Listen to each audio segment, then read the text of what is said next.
Still all right. While others answer, so good.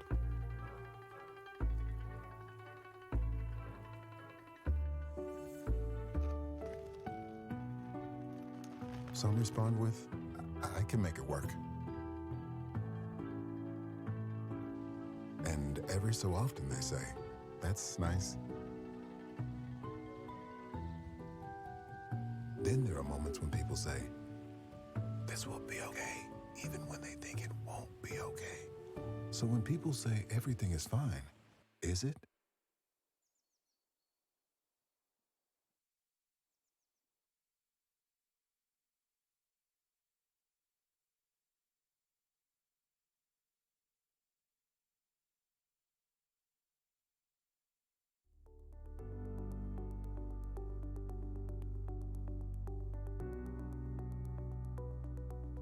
At Gilead, we have been committed to delivering person-centric advances in HIV research for more than 35 years.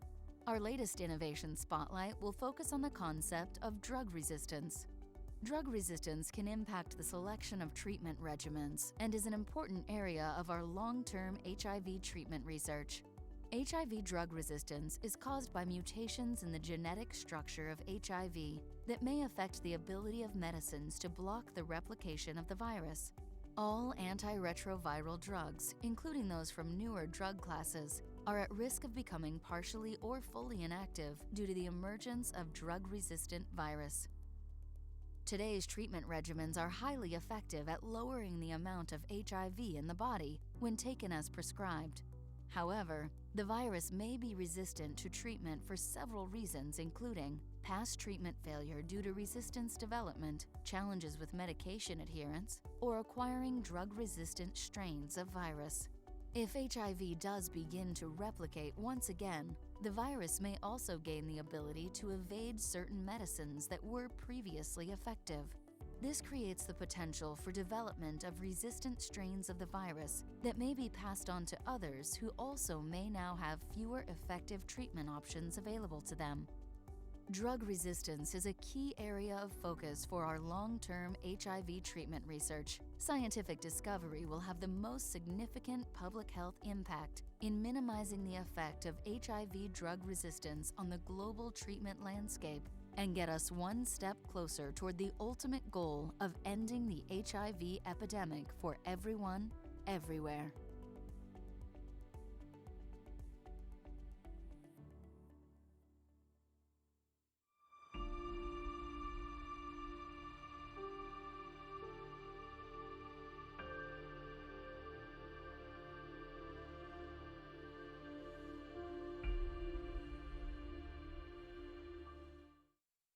People often say, everything is fine. But then again, they also say things like, we're loving this. And, great idea, boss. Then there are those who reply, looks great. Or say, close enough. They tell themselves, I'm all right. I'm all right. Still all right. While others answer, so good.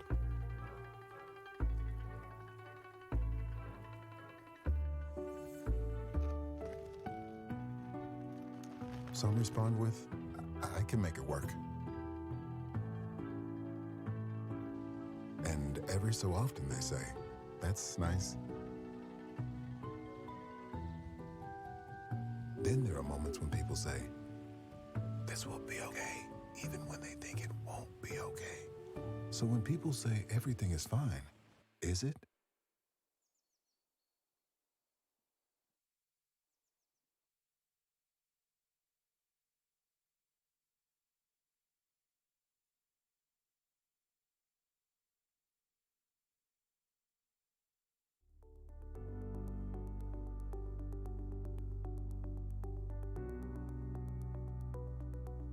At Gilead, we have been committed to delivering person-centric advances in HIV research for more than 35 years. Our latest innovation spotlight will focus on the concept of drug resistance. Drug resistance can impact the selection of treatment regimens and is an important area of our long-term HIV treatment research. HIV drug resistance is caused by mutations in the genetic structure of HIV that may affect the ability of medicines to block the replication of the virus. All antiretroviral drugs, including those from newer drug classes, are at risk of becoming partially or fully inactive due to the emergence of drug-resistant virus. Today's treatment regimens are highly effective at lowering the amount of HIV in the body when taken as prescribed. However, the virus may be resistant to treatment for several reasons, including past treatment failure due to resistance development, challenges with medication adherence, or acquiring drug-resistant strains of virus. If HIV does begin to replicate once again, the virus may also gain the ability to evade certain medicines that were previously effective.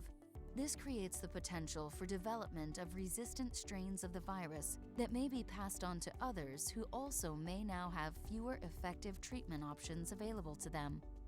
Drug resistance is a key area of focus for our long-term HIV treatment research. Scientific discovery will have the most significant public health impact in minimizing the effect of HIV drug resistance on the global treatment. Hi, everyone. Hope you enjoy your lunch. Today, our conference will be structured actually in three big sections. So the first one is like the mental health, the second one is physical health, and the third one is the social health in relations to sexuality. So this morning, we have a lot of like discussions, lectures is on the mental health section. So this afternoon, we'll continue with the physical health section. So the topic for the coming few sections is the igniting vitality, the intersections of physical health and sexual well-being. So we'll focus on the crucial aspect of sexual health within the wider context of overall physical well-being. So our first speaker is Dr. Lisa Yip, and Dr. Yip is the public health physician and has a great passion of philology.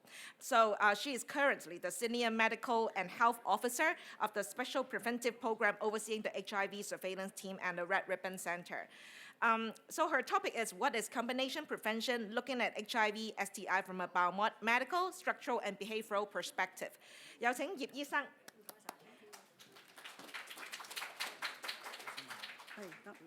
Oh, thank you.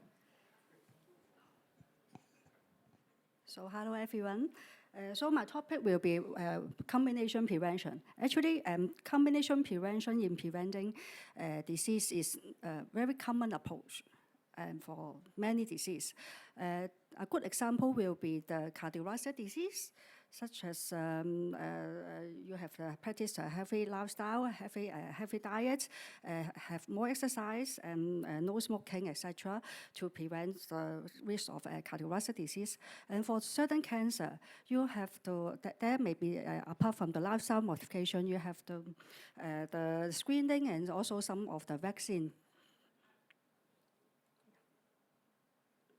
So in the context of the HIV prevention, actually, from the UNA's prevention reference group back in 2009, they have already defined the combination preventions. There are two keywords. One is combination, meaning that's the use of a mixture of interventions, such as which can be grouped into biomedical, behavioral, and also the structural interventions. They should be composed of which constitute the right-based, evidence-informed, and community-owned programs. Another keyword is the prevention. So this mixture of the programs should have to achieve the greatest sustained impact in reducing new infection. However, in order to achieve the greatest impact, one should be this intervention should be prioritized to meet the current HIV prevention needs, tailored for the particular individuals and communities. That means one should know your epidemics. So what are our epidemics? So up to 2003, end of 2023, we have already 2,038 HIV reports received, and over 2,400 of them has already progressed to AIDS. So comparatively, Hong Kong has a relatively low prevalence of 0.1% among HIV prevalence amongst the general population as compared with the global population of 0.7%. And we have the concentrated epidemics. As you can see, the prevalence is much higher amongst some of the priority population or the key population, notably as MSM, which have the 6.75% of HIV prevalence. So looking back for the past 4 decades, when since 1984, when we have the first reported HIV cases in Hong Kong, the epidemics gradually grows and which rapidly rise. Until the turn of century, reaching the peak of 700 at 2015, and then gradually, upon the wide adoption of the test and treat strategy, and resulting in the effect of the treatment as prevention, the number of cases, HIV cases reported every year has decreased for the past 8 years, representing 45% drop. However, whether it's sustained, we are not quite sure. You can see that for these X consecutive years, the drop is only 2.9% in the last year. So the challenge is that whether we can sustain our effort to make the drop further. So let's look a bit closer look on our epidemics as maybe since what accountable for the drops. So in terms of basic demographics, the gender, you can see that the main drop is due to the male.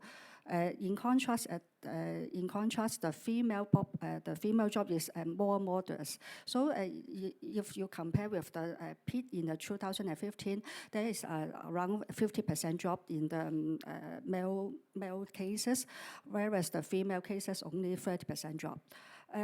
For the case of age, you can see that the main drop is concentrated around the relatively young population, ranging from those aged 20 to 49. However, for those greater than 50, there is, in contrast, a paradoxical increase. So our intervention should also tailor, apart from continue our effort to concentrate to target to the young population, we also need to focus on the older population. Regarding the routes of transmission, all along over these 40 years, all along the route of transmission through the injecting drug use is relatively low level, you can see. But for the heterosexual, you can see that there is a quite fast in the past 2 to 3 decades. The number of cases is around 100 heterosexual cases reported each year. And for the MSM, you can see that it accounts for the majority of a drop. And so the drop is even more prominent among the MSM as compared with the overall drop. As mentioned by Dr. Bonnie Wong this morning, apart from the figures, we also need to have the composition of these HIV cases. One of the observations is that there are increased proportion of the late presenter. We can see from the slide, you can see that the as manifested by those with newly reported case, when they newly first diagnosed of HIV, when their CD4 count is less than 200 cells per mil, which according to WHO is already fall into the definition of advanced HIV cases. So in the past 20 years, it's around half of these HIV cases belongs to the late presenter. And it's further improved and then followed by improvement until 2014, fall to 28%. But unluckily, it's in the past few years is climbed back. It's reverted to around half of them. Half of the newly diagnosed HIV cases are actually late presenter. Another way to look into late presenter is that look into the number of HIV AIDS cases reported. AIDS cases represent a very late stage of HIV infection without treatment. So you can see that in the last year we have around 100 AIDS cases reported, which is increased compared with the 2022. So you can also notice that in the preceding years there are quite a sharp drop in the number of AIDS cases. While the pattern, we need more time for observe to make a concrete conclusion for the underlying cause. Inevitably, the COVID impact is have this can be a very important contributing factor for this, which there may be the link in the affect the linkage to care and as well as the accessibility of HIV testing. So, just a reminder that vast majority of AIDS cases actually presented without HIV diagnosis before. That means that when they first have the HIV test is that when they already present with AIDS-defining illness. So, so this is room for improvement already. So for the low hour epidemics, it is still characterized by the concentrated HIV epidemic among MSM. And we have very good progress in decreasing the number of new infections, especially amongst the young MSM. But we have still some challenge in whether we can sustain our success in further decrease the number of HIV cases. And there are some issue of the late presenter. So back to sustain, back to our questions, how to sustain the further decrease, I think is the answer is the combination prevention. So the combination preventions is can be categorized into a very broad categories about medical, which using the antivirals to reduce exposure, transmission, and infection. Examples including the treatment as prevention, preventing the MTCT, also some medications, antivirals to in the context of pre-exposure and post-exposure prophylaxis. It also includes the behavioral approach, such to promote individual risk reduction, including the traditional condom use, uptake of HIV testing, to education, to social marketing, especially for the Youth Eco-Stool program. Go beyond is the structural, is address the barriers to minimize the barrier, eliminate stigmas, and to promote an enabling environment.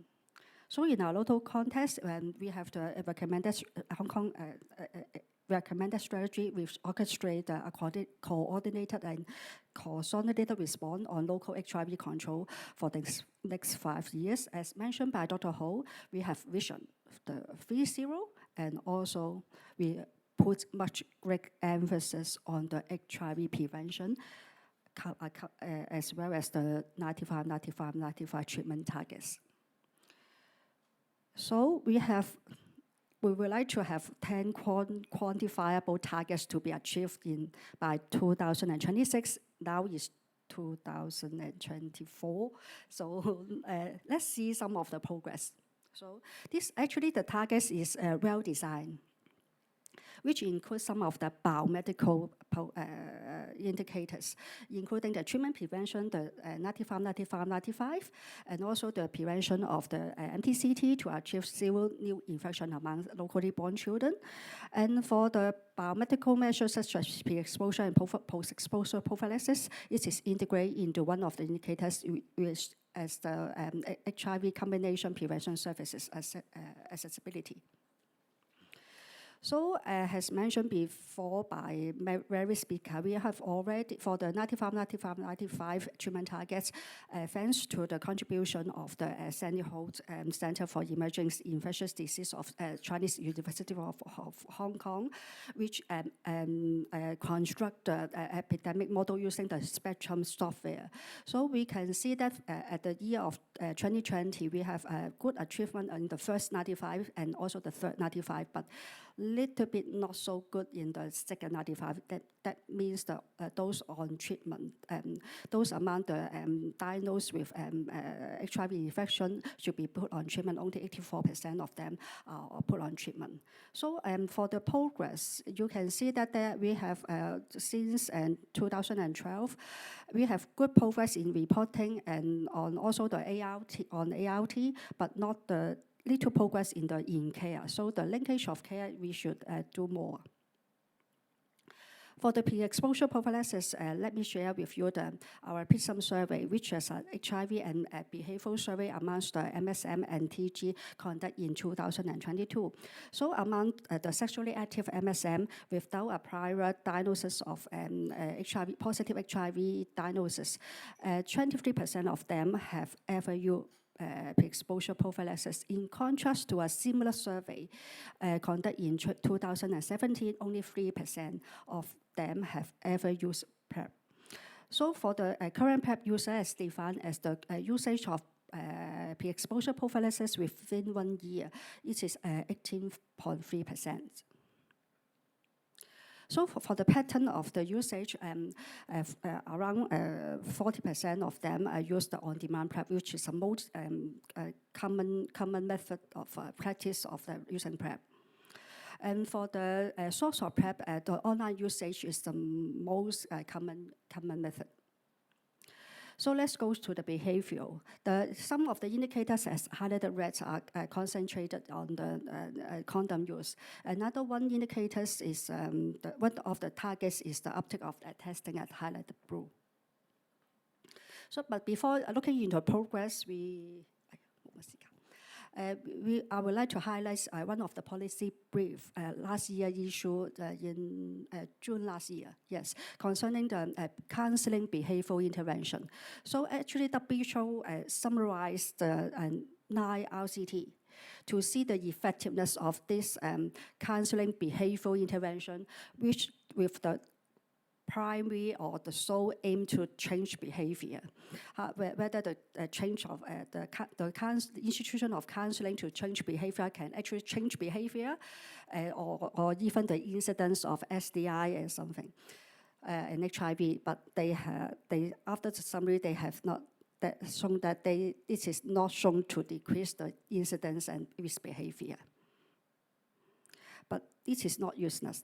But in contrast, if the counseling and information sharing, but not aimed to change the behavior, just you share the information, it is a variable key of components to engage the priority population, but this should be carried out in a non-judgmental manner. And also WHO highlights that those counseling interventions that promote absentees and promote the conversion therapy are not recommended because it creates further barrier. So the implication for as a Rapid Center and other service provider is that actually WHO is not against you to integrate the counseling for the behavioral intervention. In contrast, when you decide to include this component in your program, you should bear in mind the potential limitation and the cost.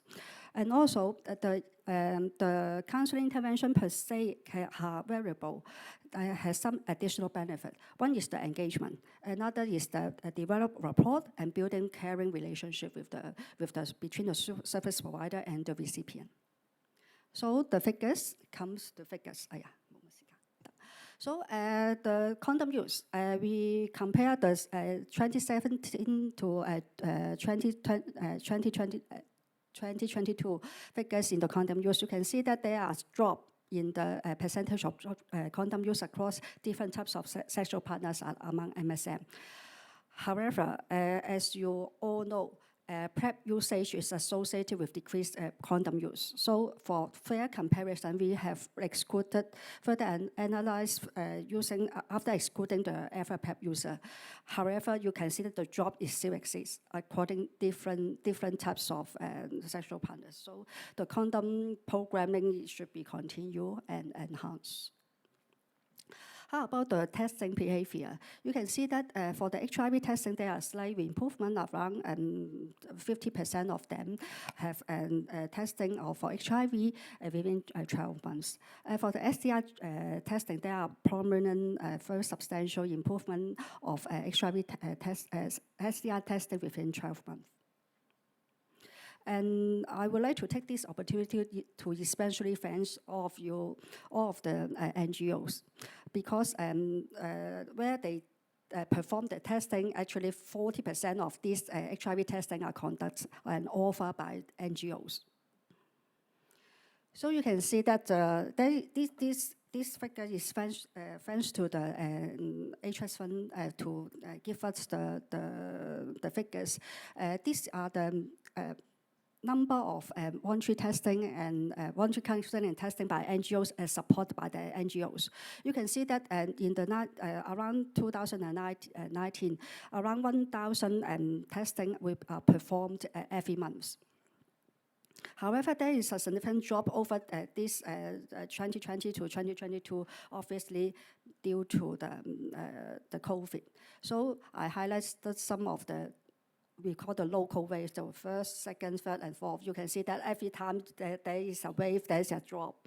And also the most traumatic wave is the fifth wave, which occurred in the first half of the 2022. So the first wave was a drop. But the NGO is very good. You can see that upon the resumption of normalcy, the testing volume is quickly climbed up again. So to further enhance testing, our department has an initiative since last November. So everyone can, apart from the key population, everyone, you can order free testing kit from the websites. So we hope that this initiative can further decrease the barrier and enhance the testing. So taken together with the combination access to combination prevention, which is one of the quantifiable targets. So one of the quantifiable targets is that 90% of the key population, including MSM, should at least have 2 items of HIV prevention service. So for individual items, the accessibility within 1 year is varies from 12% to 60%. And in combination, only 60% of the MSM has access to 2 more items in the last 1 year. So very far behind of the 90%, which we need to catch up.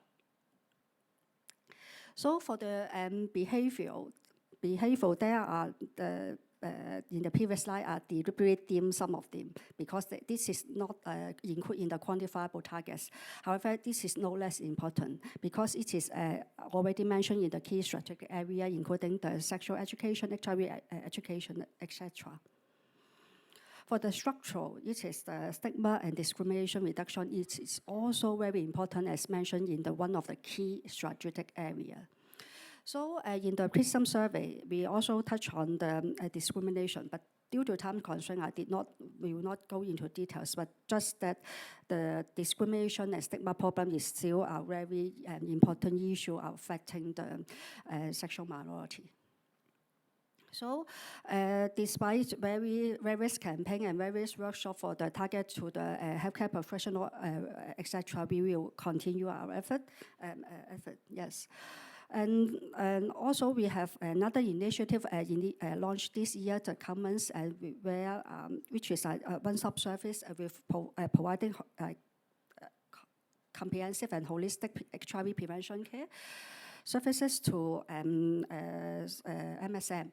So our colleague, Dr. Lisa Do, will have an introduction on them. So in summary, so there is no one major bullet of the HIV prevention intervention is not a single one can be sufficient to control the whole epidemic.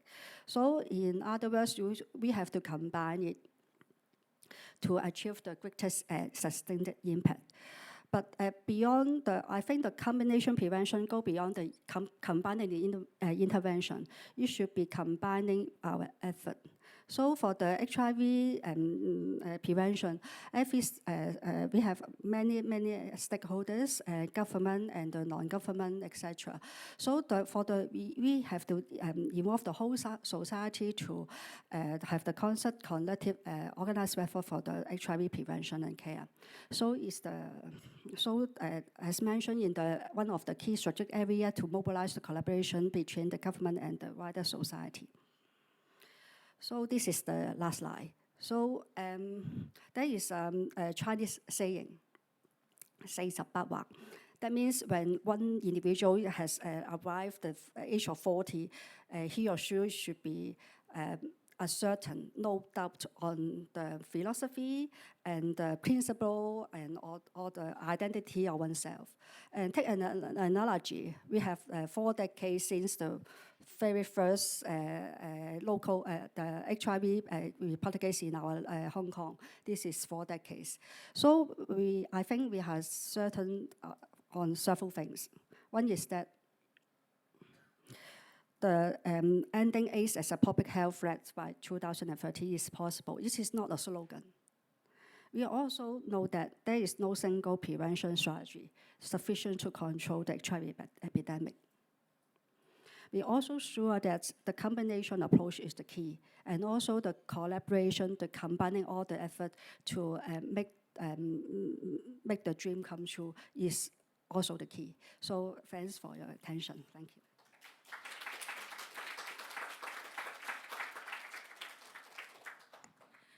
Thank you, Dr. Yip. Thanks for giving us an overview of combination prevention and remind us all about the progress of our efforts so far. 今次我哋聽咗好多係啲故事啊 story 嘅，頭先葉醫生就好多數字嘅，不過我覺得數字 is also a form of language, and it's just like it started conversation to explore more behind what's happening behind the numbers. 所以我覺得佢有啲數字我哋 remind 下而家狀況都好好。So I'm going to invite our next speaker, Dr. Winston Goh. So Dr. Winston Goh is a family physician who obtained his medical degree from the University of Hong Kong and did some overseas training in United Kingdom as well as United States. And Dr. Goh has a particular interest in the healthcare education for the LGBTQ plus community. So he formed the Hong Kong LGBT Medical Society with the mission to promote gay, lesbian, bisexual, transgender healthcare and education in Hong Kong. So the topic that he's going to share today is effective strategy to promote sexual health among LGBTQ plus community. But I know that he bring in a different, cases, come to share with us, like how we can put into practice some of the ideas on sexual health promotion. Thank you, Dr. Goh.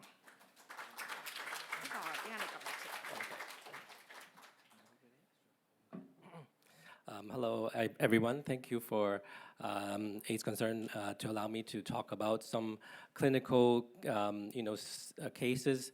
This is more kind of like a sharing of my, the practice that I have in Hong Kong. I don't have fancy figures, but from my perspective in the ground level, I try to share with you what I see, on a day-to-day basis. So hopefully you guys can get a glimpse of what we see, in the day-to-day in primary healthcare. So the goals is to, for me today, is to share with you how to optimize sexual health and well-being amongst the LGBT community and the community at large, and to demonstrate some effective clinical strategies I found to promote sexual health and well-being in all patients. So I'm going to share with you 2 cases. So case 1 is a 26-year-old Indonesian man who came to see me just last month, complaining of, quote, an anal discharge for 2 days. He was worried about a so-called anal fissure. So right off the bat, when someone comes and describes these terms that are quite medical, I would wonder how did he learn these terms. So actually a year ago he presented with a similar complaint to an outpatient clinic, not with me, and was prescribed an antibiotic. So of course he already had some knowledge of what was going on, but of course he was concerned and wanted me to verify that. He had, upon questioning, a past medical history of generalized anxiety and was taking some anxiolytics, Xanax as needed. He has no history of drug allergies. So, some of the things that primary care physicians were very good at doing is just, sitting back and observing, being aware of so-called nonverbal cues. So the gentleman was an office worker, very well dressed, but during the whole consultation, he was avoiding eye contact.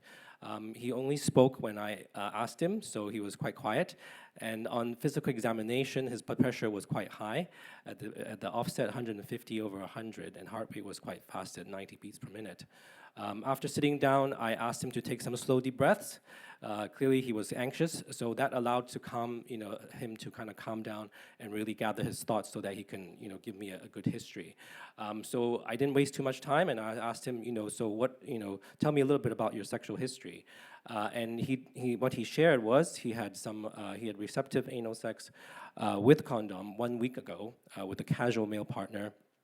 And he noted some, quote, pus discharge from his anus. So obviously that was the real reason why he wanted to see me. So my job was to kind of, figure out what exactly this discharge was about.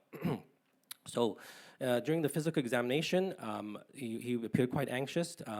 I asked for a consent to have a chaperone with me, so that because this is a very sensitive examination, really required someone there to give him some peace of mind. So on examination on the outer anus area, I didn't see anything, no obvious redness, rashes, lesions, or any sinus tracts. And then I had to use this little device we use at the office called a proctoscope. So this is a tool we use sometimes to clearly look at the inside of the anus, and this can cause a little discomfort. So whenever you counsel patients, you have to warn them this could be a little bit uncomfortable. So when I inserted the proctoscope, I did not see any tears, any fissures. The anal lining was completely normal.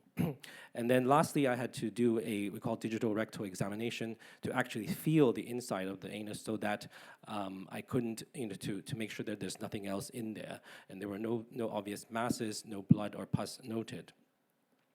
So my working diagnosis at that time was, the presenting complaint, a perianal discharge. And on top of my mind, there were some of these things I had to make sure that this patient did not have, namely an anal fistula, which can present with a purulent or serosanguinous discharge. Other things could be a pilonidal sinus, which are also things that can cause this kind of complaint. There's also some skin lesions like sebaceous cysts that could also present with that. And then finally, he mentioned about anal fissure, which is actually a tear in the lining of the anus. So luckily, for this patient, there was none of these serious conditions that I could identify in the gentleman. And the treatment for him really was reassurance, telling him that there really isn't anything too serious. He did not require any antibiotics. And I obviously told him we should continue to observe.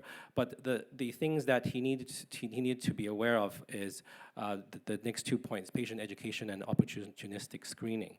So it was important for me to make sure that whenever he engages in sexual activity, he is nice and relaxed, because I think what was probably happening was he was very anxious, and without proper relaxation, when you engage in anal sex, you could cause a lot of trauma, discomfort, even some kind of mucus discharge from there. So it was important to educate him, like, okay, you need to be prepared mentally before you can engage in this type of activity. And then the second thing is really opportunistic screening. So this was a great opportunity to really start discussing about certain things. So this gentleman is a gay man or MSM population. And the important things I highlight is sexual health screening. When was the last time he had any STDI screenings done? Was he aware of his HIV status? Even though he mentioned he was wearing condoms, you cannot be 100% sure that that was always the case. So it's important that anybody who comes into the office with a sexual health complaint is aware of their HIV status, and asking him whether he's heard of PrEP, and discuss so-called high-risk sexual activity, the risk of contracting HIV, and lastly, vaccinations. So this gentleman actually has taken PrEP before. In fact, he's taken before, and the biggest issue for him was that he was having back pain, and so he stopped taking it. So for us as primary care, it's important to be aware of patients' ideas, concerns, and expectations. We call ICE. He really was, the reason why he stopped was he was worried that it could have caused his kidneys to be damaged, and that's why he stopped taking it. So my job was to address those misconceptions, and clearly PrEP is if taken properly, is very safe. And if he was worried about his kidney, we could check his kidney function and to make sure it's okay. But with him being high risk of contracting HIV, it was important to counsel him why is he not taking it, and that he should be taking it, and having access to it is important. The second issue is taking a proper sexual health screen. So his last health screening was 6 months ago, so it was important to discuss about repeating an HIV test, running other things like a syphilis screen, and doing a swab for gonorrhea and chlamydia if necessary. And then also discussing, what constitutes high-risk sexual activity, meaning having multiple sexual partners, having receptive anal sex without a condom, and also discussing, things like needle sharing and drug use, because all those things can increase your risk of contracting HIV. Luckily, he was a patient who said you always use condoms during sex, and he did not have any history of illicit drug use, so that is a protective factor in a way. The other thing to bear in mind is hepatitis. You can also get STDs, not just the ones that are common, like hepatitis A and B. He wasn't aware of his status, so we had to check his antibody levels, make sure that he has protection, and then lastly, vaccinate him for monkeypox and meningitis, because the MSM population also has that risk. So for this case, the main key learning points is that LGBTQ patients frequently carry a lot of anxiety and shame into the office. They frequently hide their sexual orientation and gender identity due to social stigma, and this is something obviously we need to work better at changing. And so they feel embarrassed, obviously, talking about things that have to do with sex. So as a clinician, our job is to make sure that they feel comfortable, opening up to us, so we can make the proper diagnosis. Being extra sensitive to this particular population, ask open and close-ended questions skillfully. That's always not very easy to do if you're not used to doing it. But if you do it more often enough, you will know when is the most appropriate time to ask direct questions, and when to ask more kind of general questions, and always see taking the time to really listen to them first, and use the appropriate language, because sometimes some language can be quite sensitive, and patients may feel a little bit offended. So always avoid being sounding judgmental. Okay, so that's case number one. Case number two is a gentleman. He's a 34-year-old heterosexual Caucasian man. The reason why I chose him is because we always talk about LGBTQ, but we mustn't forget the general population as well. We have people who also have risk factors. So this gentleman came to see me last month complaining of a left groin swelling for 2 months, and he was worried that the groin swelling was related to HIV infection.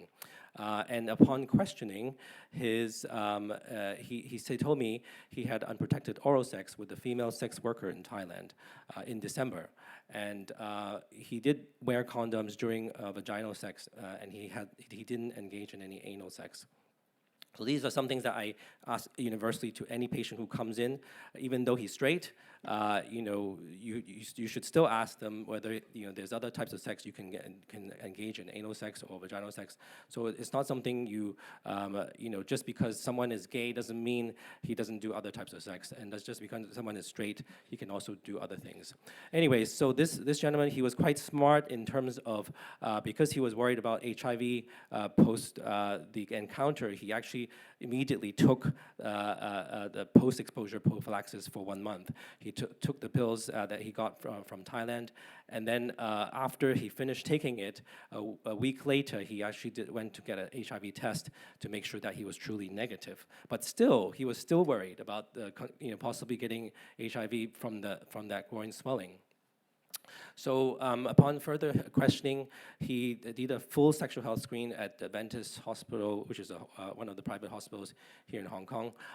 And then they also got an ultrasound scan and found that the groin swelling was a lymph node, an enlarged lymph node about 1 centimeter in size.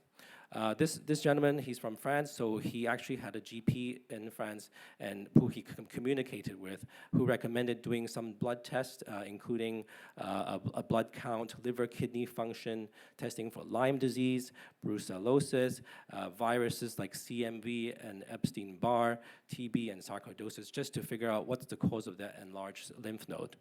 And he also recommended the patient to do a CAT scan to make sure, to figure out what was going on to the groin. So obviously when he presented all these information to my office, I was like, oh, okay, let's step back and think, do we really need to do all these tests? What is really going on? He was obviously also worried about cancer, because if you Google internet enlarged lymph nodes, cancer is obviously one of those diagnoses. So coming in, he was very, very anxious, and he had all these issues he wanted me to answer for him. So first of all, as a clinician, there are systematic ways to figure out what was going on. After getting a proper history, the next step is to do a proper examination. So on examination, when I examined his groin, indeed there were some small mobile lymph nodes that I could feel in the groin area. The one he was talking about was on the left side of the inguinal region, and it was a little bit uncomfortable when I tried to feel the area. But actually, on both sides, both the left and right side, he had these lymph nodes. So, but the patient only was aware of the ones on the left side. The next thing to make sure is to figure out whether there could be any local infections that could be giving rise to these enlarged lymph nodes. So I examined his external genitalia, had a look at his lower limbs, and there was no obvious skin infection or skin lesions. So again, my working diagnosis at that time, enlarged inguinal lymph nodes. These were the various differential diagnoses I could come up with. So firstly was, could it be some local infection of the skin and soft tissues? Could it be some lymph nodes that were reactive to a recent sexually transmitted infection that he caught? Could it be cancer? Could it be some autoimmune condition? Could it be some sort of viral infection or some drugs? Was he taking some medications that could have caused the swelling? And then lastly, these rarer things that, like amyloidosis, sarcoidosis, those are, way down the line. But what is the most likely, or what do you think is the most likely cause of these enlarged lymph nodes? Well, it turns out these lymph nodes, when I reviewed all the tests that he provided for me, he actually went to Adventist a month ago and did a bunch of tests. The urine that he did actually was tested positive for this little bacteria called ureaplasma. Okay, so ureaplasma is not one of these common things that people talk about. Chlamydia, gonorrhea, HIV, syphilis. Those things are something that many people talk about. But these rare organisms are also prevalent in the community. And then the doctor, at the hospital said that, oh, this is something you don't need to treat because it's a common bacteria. And it is true. Ureaplasma is a species, is part of the normal genital flora in sexually experienced males and females. But when you present it with symptoms, it's something that warrants treatment. And for this gentleman with the enlarged lymph nodes, I thought it makes sense that this could be the cause of his enlarged lymph node swellings. And ureaplasma, and just like mycoplasma infections, they have been associated with various genitourinary infections, non-gonococcal urethritis, and also complications for pregnancy. So what did I do with this patient? The management, I treated him with a course of doxycycline for 1 week, and I repeated the HIV test because, of course, he was still concerned, but that was not obviously the top diagnosis I was thinking about. And most importantly is counseling him about safe sex. The fact that he went to Thailand and to engage in that was really the underlying reason that brought all upon all this anxiety. And of course, I followed him up in a month to make sure that the lymph node swelling comes down. And rather than doing all these blood tests and CAT scans, it made sense if it was still enlarged, we could obviously do an FNA biopsy of the lymph node just to make sure there's nothing too concerning. So the case learning points for me in this particular scenario is patients' perceptions of illness may not always may be different from what the doctors think. Factors that influence someone to seek healthcare include various things, socioeconomic status, sex, psychosocial distress, chronic symptoms, and anxious patients may consider some minor complaints to be very life-threatening, while other patients who are very stoic may tolerate extreme pain without admitting ill health. And the point is, presenting complaints may not be the only most important problem requiring the doctor's attention. What I mean by this is, someone coming in, for especially this patient, with a lymph node on top of his head. Obviously, he was worried about HIV. But for me, it was more important to kind of educate him that, yes, that's what you're worried, but you have to take a little bit look about your behavior, how we can mitigate and decrease his future risk of contracting other STIs. Of course, HIV is one thing, but if we could, counsel him and change his behavior and help him in the future so he wouldn't have to present in such a manner. And finding out patients' underlying health concerns and reasons for consultation helps to avoid unnecessary costly investigations and helps to tailor-made your treatment plan to the individual patient.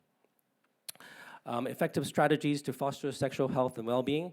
I split those in two parts. From a patient's perspective, is to demystify misconceptions and destigmatization.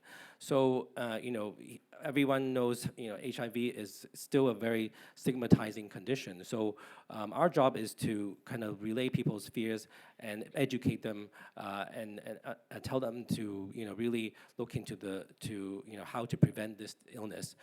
Of course, reducing the number of sexual partners, use protection, vaccination, health promotion. Those are strategies that Dr. Yip was mentioning about, and I think we still need to continue to talk to our patients about these.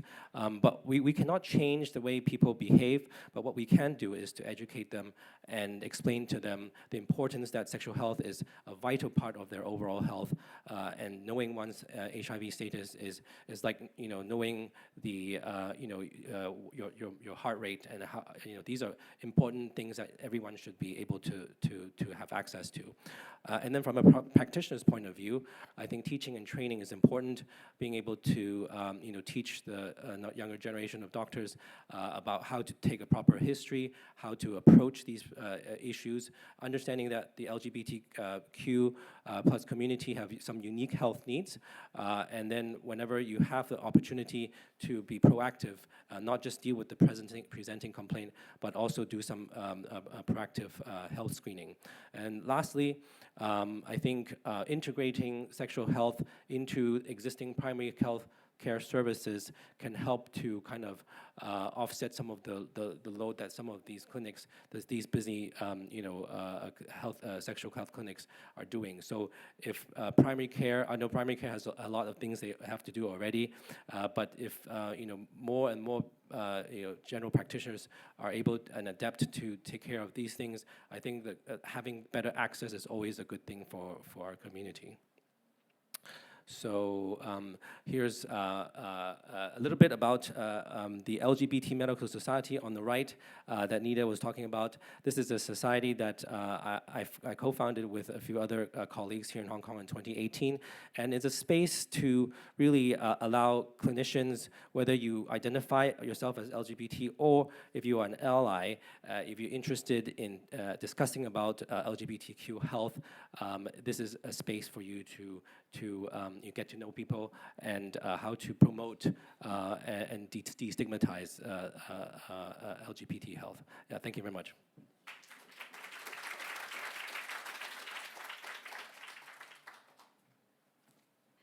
Thank you so much. Thank you, Dr. Goh.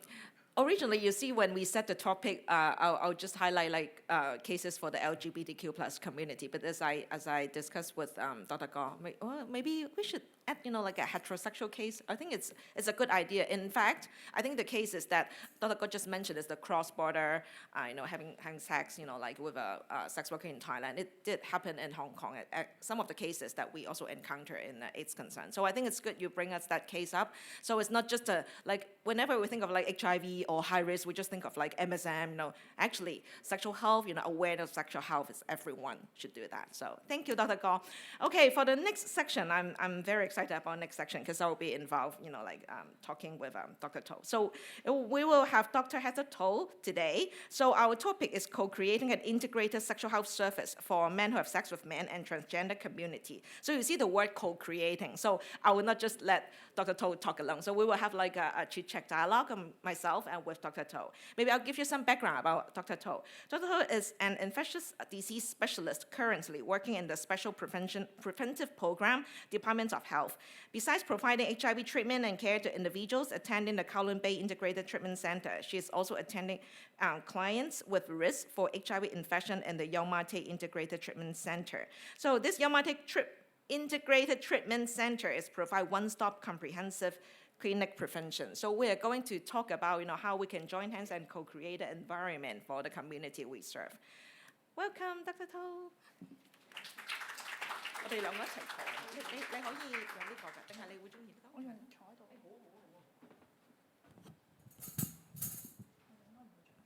應該佢哋睇到嘅，不過你好高喎。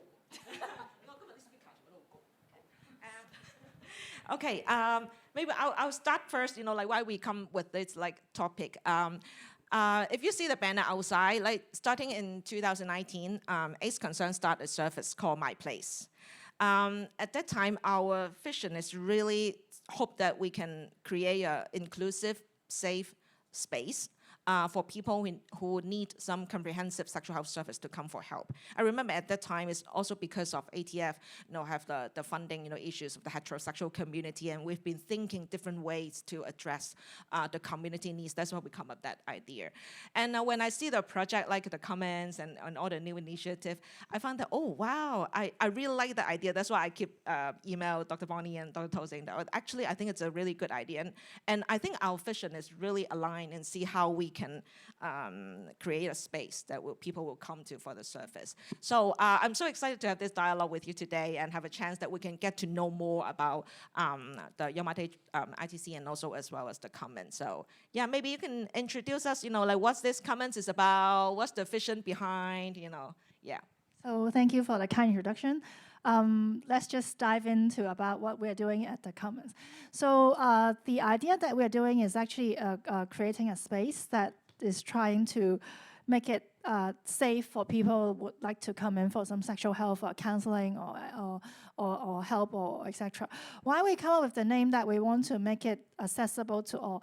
In Chinese, this is called 一同. So it's like walking together, striving together to create a space that the community will feel safe to come and ask questions, to bring in the concerns. And later on in the chat, we can share a bit more about what we see in the clinic. Especially, a lot of times it's actually they don't just come in with questions related to sexual health or other STIs, HIV infections. The first few cases that I saw, they asked me anything that they want to ask. So it's really a space we want to create for them to come in one stop to get health education, health counseling, and also leverage the gap between sometimes they may feel difficult to go around and seek help and ask questions that may feel less comfortable to ask outside the community itself. So before we dive into the exact service, let's see a little video that we prepared promoting our service. 咩話？做性健康檢測都有3高？係喎，都成3個月冇做 test 啦。早晨你好啊，想問而家可唔可以上嚟做 test 咧？好啊好啊，咁我而家上嚟啊。想做檢測得，隨時預約檢測時間。你填嘅資料我哋都收到啦，而家咧去留個樣本再交翻嚟就可以離開㗎啦。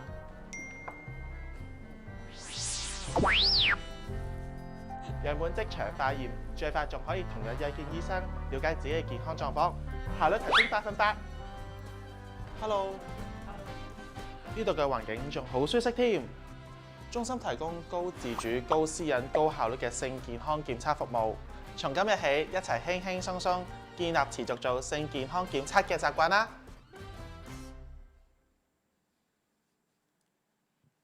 So, as you can see in this little video, we're trying to create a space that is very efficient and a lot of privacy.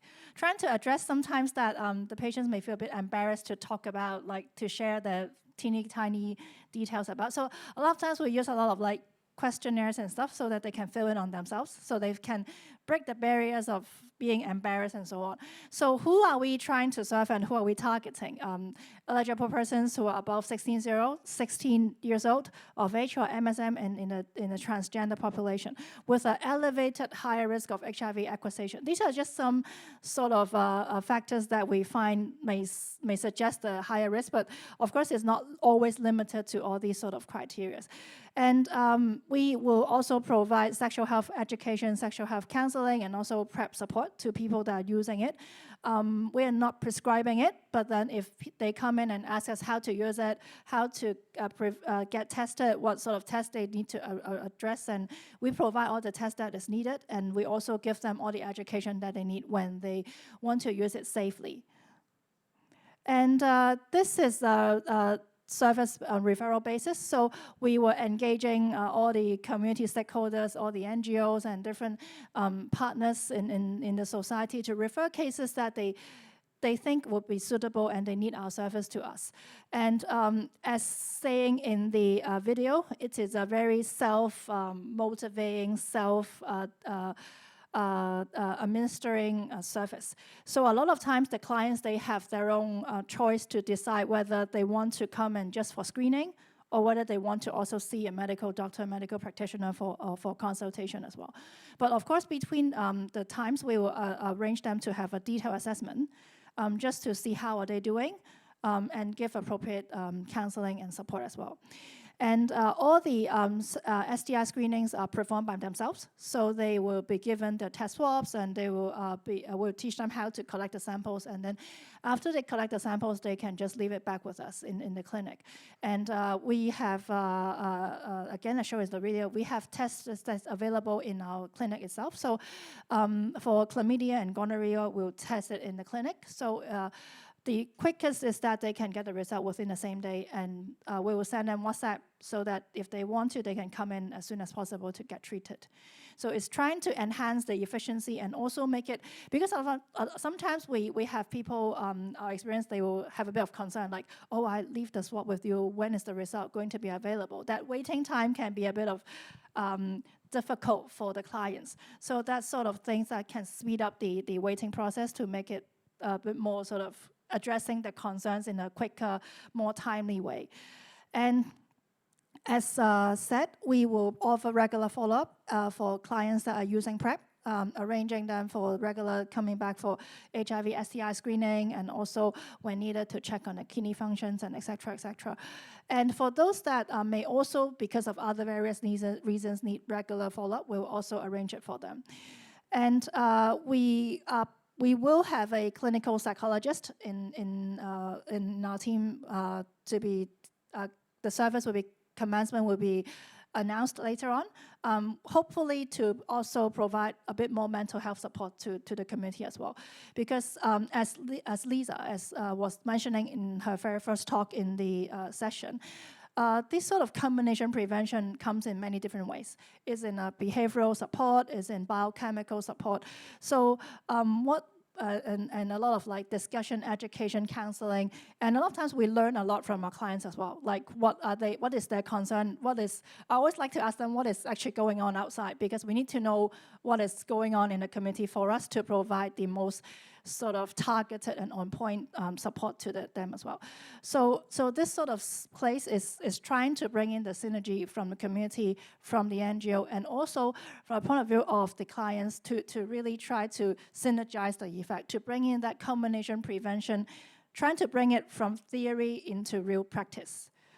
And for clients that were unfortunately diagnosed with HIV, we also will initiate ART for them in the Yamate Integrated Treatment Center.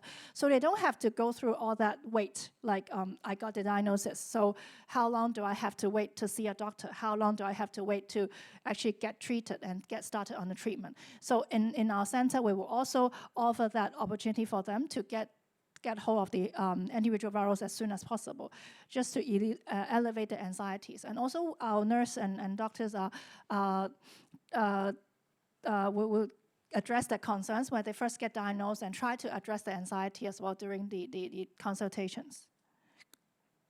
As said, this is a place that always need support from our community. So we have made this sort of referring system, which is open to a lot of NGOs. We actually have some sessions briefing with the community stakeholders as well, invite them to come in, and Anita was there, and we were like sharing how to try to improve the service. And is one of the very, we have a WhatsApp, so we always welcome the community to actually tell us what is your sort of feedback to us. So we mainly communicate with the community stakeholders with the WhatsApp, and also if let's say the clients, they were tested positive for STI, we will try to contact them by WhatsApp as well, trying to make it a bit more friendly in a way, not like a traditional style of clinic that is always by telephone, like, hey, who are you? We are calling from the Department of Health. We're trying to break that sort of image with our new sort of service. Of course, this is very new to us, so we always, this is, and it's a way that we work together. So we welcome all the other comments from the community. So if there is anything you guys want to refer cases to us or whatever, feel free to shoot us a question on the WhatsApp, and our colleagues will try to get back to you guys. So I don't want to make it too long, so we can leave a bit more time to discuss on things. Yeah. And you know, the reason why I really enjoy, you know, sharing by Dr. To and, you know, join the briefing section is that, you know, I do agree that it's like a learning process. So we pilot, we learn all the way through, and we can learn together as well. It's not just like the government, but for the NGO, for the community as well. So I think the first questions that probably we can talk about is, so we have the comments now, and so we have all the NGO partners, you know, community people, so here. So yeah, maybe we can talk about like how we can synergize, you know, you use the word like synergy. So how we can synergize, you know, the collaborations between the Commons and the community group and NGO like AIDS Concern. I know we have the referral form now, and then we have the communication tool, we have the WhatsApp, we have the referral form. But is there more ways that we can, you know, because I think the service user have a journey. Is there any way that along the journey, anything that we can like join hands together? Any thoughts on this, Dr. To? I actually have an experience that I really want to share how we can do this together. That was a case that I actually saw in Kowloon Bay Integrated Treatment Center. It's a gentleman who was diagnosed with HIV by the self-test that Lisa has introduced earlier in her presentation, the HIV testing service that we were providing. But then after he got the test result positive, he was very anxious. He arranged the blood taking, the formal HIV screening in our testing center. But while he was walking around waiting for the time to come up, he was so anxious that he called the NGO. And then the NGO was really very providing a lot of on phone support to him, and was like counseling him, talking to him, explaining to him what is happening and what he has to anticipate, and eventually invite him to do the blood test at their center to confirm diagnosis. I think, as Nita was mentioning, a lot of times it's a bit of journey going around here. The client may got tested somewhere and got the preliminary result, or got an uncertain result or whatever, and then sometimes in a community, a lot of stakeholders that is here today walk together with the clients until they go into the next step. So, and sometimes for us, we maybe see the clients in our clinic, offer some sort of health advice, and afterwards they went back to the community, but then they would also go and share in the activities that different NGOs are organizing, or sometimes they may have other issues that would need support by the NGO as well.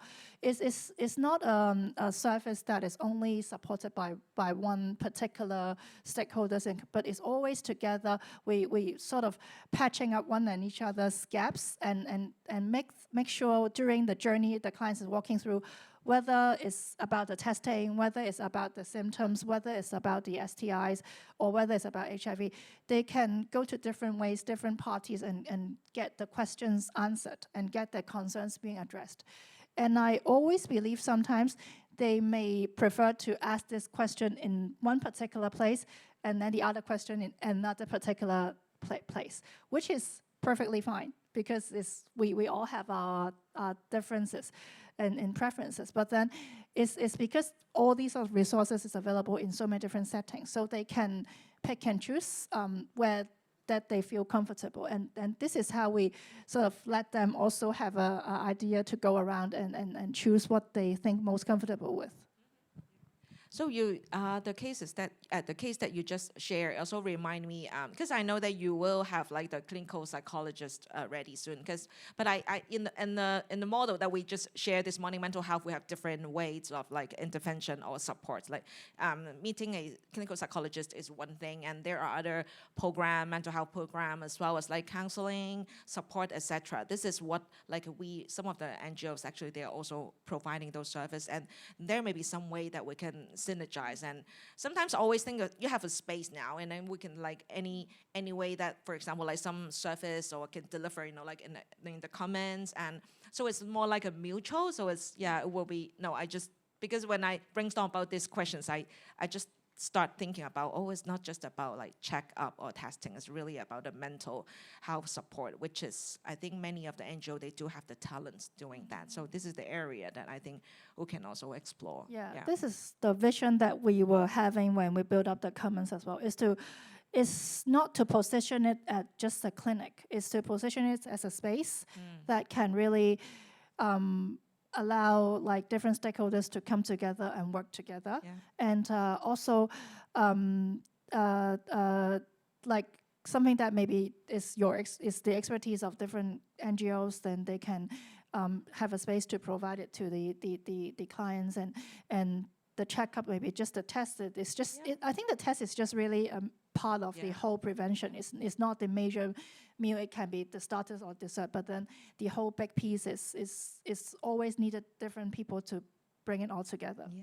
Thank you so much. I'm aware of the time, because we've been overrunning the program. So thank you so much. I think this is just like a dialogue, like what Dr. To said, you got the WhatsApp, everything. And then I know that they will continue. Sometimes we'll have the community tour to visit the Commons as well. So, and also you're welcome to come to my place and, like wherever in the community. I always think the most important thing is there are options for the service user. Some people say that, the Commons is like the government service and, like things like that. But I think it's their option. There are different options for people to choose. And so thank you so much, Dr. To, for sharing with us, the comments, and, thank you.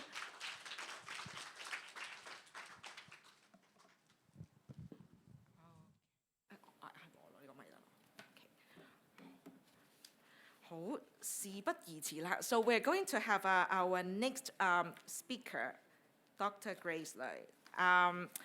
So now we are, for this section, we talk about physical health, in the context of like sexual health.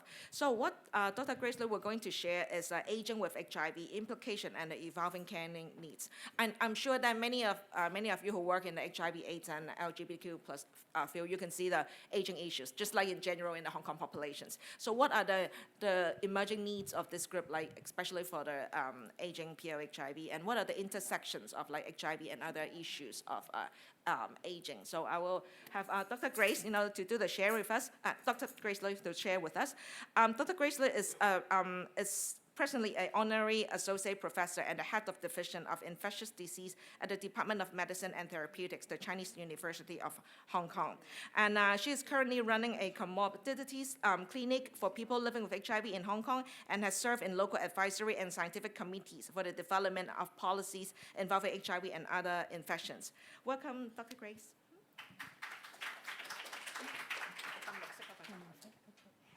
Thank you very much, Anita, and thanks for inviting me to this very important conference. So what I'm going to talk might be a bit different from what we have been hearing today. So Nida and Heather has been talking about a learning process when they started a new service. For me, as an infectious diseases physician, obviously working on aging for my clients is a learning process for me. I'm not expected to have this training, and while working in this area, I've actually learned a lot together with my clients.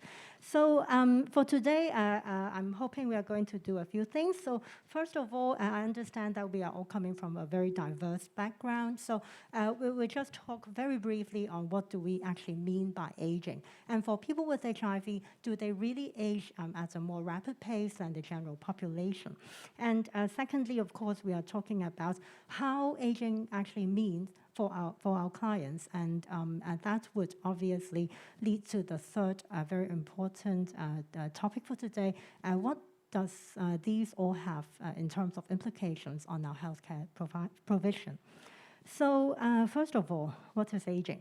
So of course, when we are talking about aging in health, we are not just talking about chronological aging, not getting older year by year through the calendar years, but we are talking about biological aging. So in fact, for our body, we have a very sophisticated system to maintain a balance. So that's what we call homeostasis. So in terms of all the cells, tissues in our body temperature, our blood pressure, the hormone systems, etc. Everything in our body actually maintain a very good balance all the time. And also we have very efficient repair systems whenever we have both external and internal stimulus causing changes in our body. So as we age, these abilities actually get impaired because of aging. So if you look at the diagram on the left, the blue line on the graph represents the situation for the general population. So as we get older year by year, in general, we do have biological aging in proportionate to our chronological age. However, if you look at the orange line on the top, it represents people getting infected with HIV. So at the time of infection, there would be a accelerated rate of aging. However, with treatment, so that's the arrow in the center, with antiretroviral treatment, the line was actually pushed from the orange line to the red line below. So obviously, with effective treatment, the rate of aging would actually be pushed down nearer to the general population. However, because of the initial acceleration in aging, even with treatment, there is evidence that aging is accentuated in people with HIV, even with viral suppression. So, of course, this diagram here is a very simple representation or summary of many of the studies performed in the area of aging. And in the laboratory, in clinical research studies, there are actually a lot of markers, what we call biological markers to represent aging.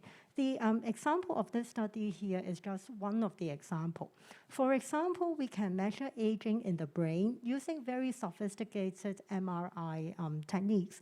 This example here, one of the studies using MRI to measure the micro changes in different areas of the brain, and these changes would represent aging in the brain. And they compare people without HIV, people with HIV not yet on treatment, and also people with HIV on treatment. And you can see from the diagram on the right, the different colored lines there. It's very similar to the graph on the last slide showing the relationship between the chronological age and also biological aging in the brain. And you can see that people with HIV without treatment, they have a larger brain age gap compared to the general population. And this gap is narrower for those who are on treatment. So, of course, the impact of aging is not only in the brain. So this study very nicely showed using different markers to represent cardiovascular disease risk and cognitive function and other inflammation markers. And again, it very nicely showed that people with HIV or at risk of HIV actually do have a correlation between aging. In this particular study, they used the telomere length, which is some part of the chromosome, to represent aging. And again, very nicely showing that aging actually can be manifested in all these different organ systems. So with that, it is not surprising that for people who do age more quickly, they would have some sort of clinical manifestations. And what are these? First of all, there are a lot of comorbidities or what we call chronic diseases that are related to age, meaning that they would have a higher incidence as one gets older. So if you look at the graphs here, the bar charts here comparing people with and without HIV. For example, if you look at the bar for those without HIV on the right, for those aged greater than 65 years old, if you look at the pattern of the bar here, you will see that it's very similar to the people with HIV in the age group 55 to 59. So the different shades of gray here represent the number of these age-related comorbidities among the population in these different groups. So it's a very nice and sort of a easy to understand picture to let us see that people with HIV generally age around 10 years earlier than people without HIV, as represented by the number of age-related comorbidities. So they do have onset at a younger age, and also at a younger age, they would have multiple comorbidities. And other than these very well-defined chronic diseases, people, if they do age earlier, they would tend to have what we call geriatric syndromes. So geriatric syndromes is not something we as an infectious disease physician think it's easy to understand because it's not a very well-defined disease like a stroke or hypertension or diabetes. Rather, it represents some constellation of symptoms which are common in older people.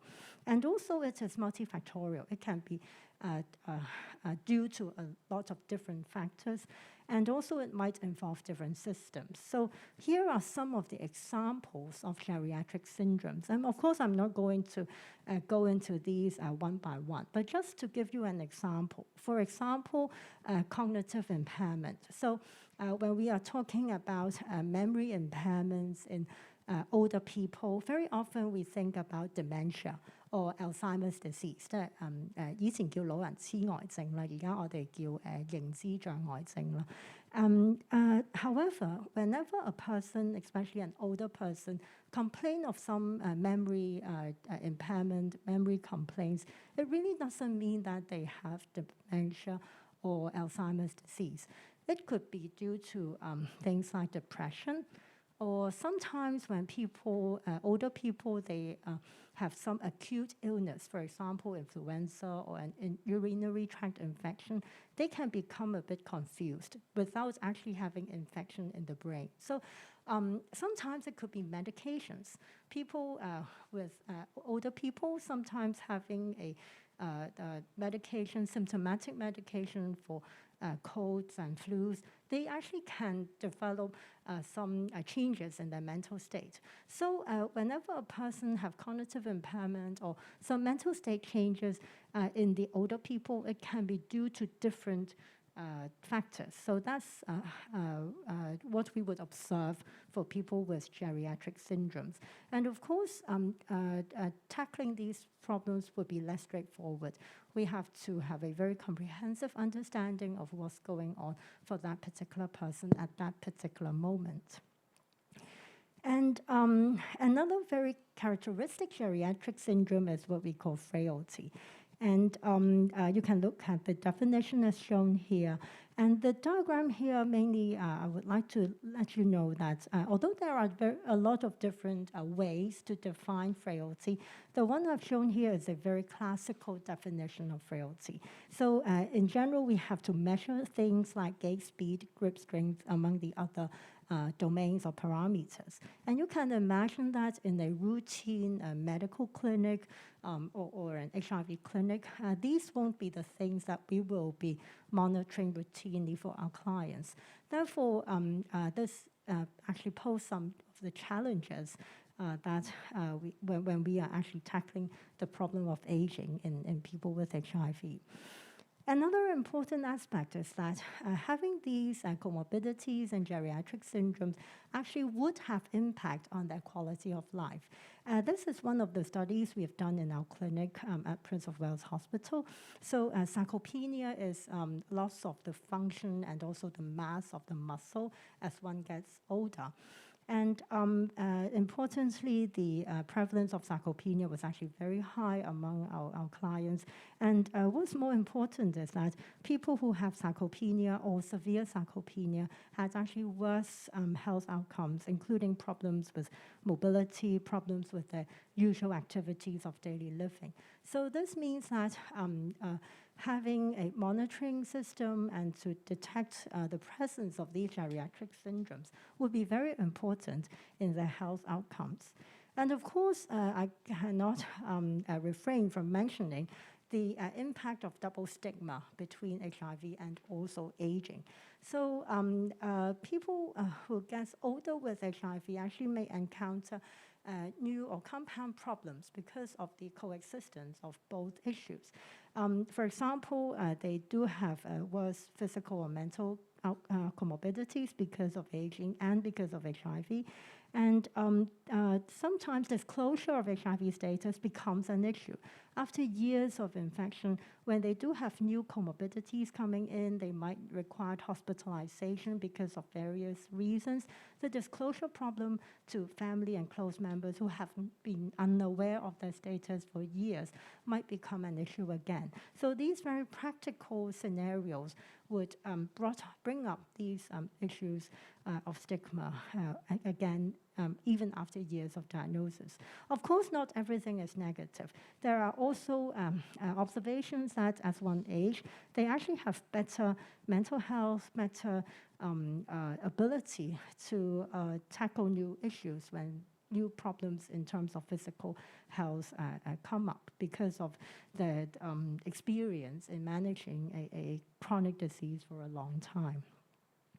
So what does all this bring at the end of the day is that in terms of the healthcare service delivery, for both the individual and the community at large, the issue of aging would actually have implications on what we are providing and also what our clients actually need. First of all, early initiation of ART, that's very important. And studies, for example, the START study, SMART study, et cetera, have all shown that early initiation of antiretroviral therapy not only improve immunity and reduce AIDS-related complications, but it also reduce non-AIDS-related complications and all these chronic comorbidities. So starting ART early is very important. Secondly, the diagram I've shown here actually comes from the European AIDS Society guideline on HIV management. This is the table of contents page, obviously, and the right column that I've highlighted represents all the medical conditions not directly due to HIV, meaning the screening and management of diabetes, high blood pressure, chronic kidney diseases, etc., etc. So you can see that the proportion of HIV and non-HIV or directly related to HIV actually is of equal or even more important in the management or long-term management of people with HIV. And thirdly, as I've illustrated with all these examples of geriatric syndromes, it's very important that we do monitor their intrinsic capacity or their functional ability to maintain their expected quality of life. And I'll elaborate on this a little further. To do what I've just summarized in the slide above, there are obviously some challenges. Currently in Hong Kong and globally, basically everyone's providing antiretroviral therapy once a patient is diagnosed. What is the greatest challenge for older people is that they are often diagnosed late.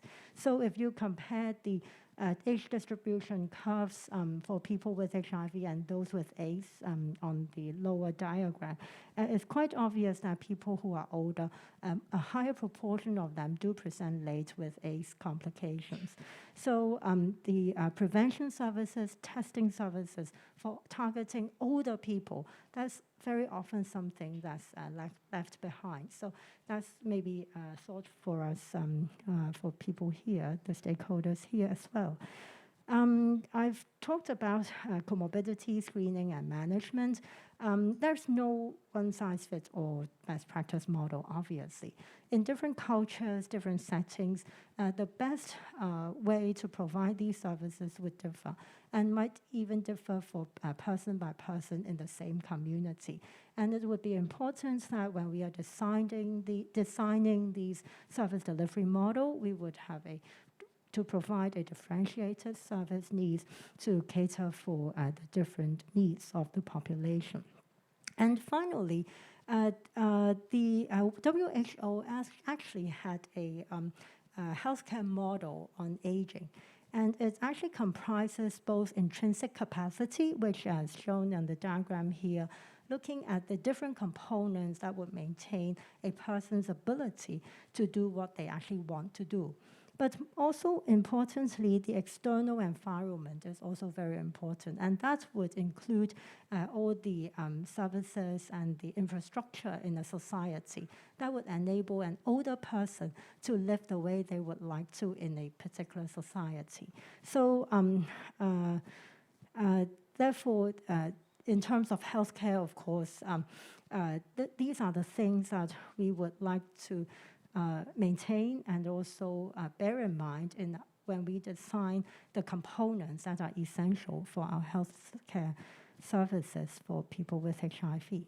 So with all that, I hope I didn't give you a too pessimistic picture of aging, which is basically inevitable for any of us here. But all these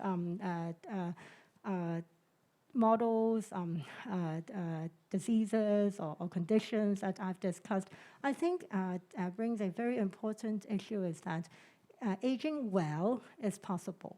We can't prevent aging, but we can choose to age well. And this is also something that we can do for ourselves and also for our clients.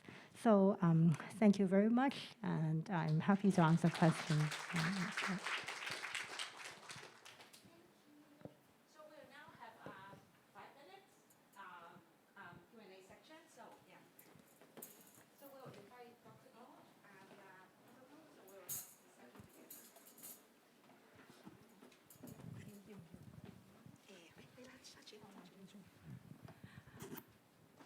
Sorry that because Dr. Yip has an appointment, so she has to leave early. So if you have any questions regarding Dr. Yip presentation, you can email us and we'll get back to you through email.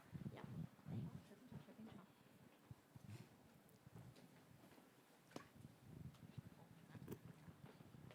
Okay, so we have 5 minutes. Any questions regarding the 4 presentation and sharing, the 3 presentation and sharing? Okay, yeah, that's a question.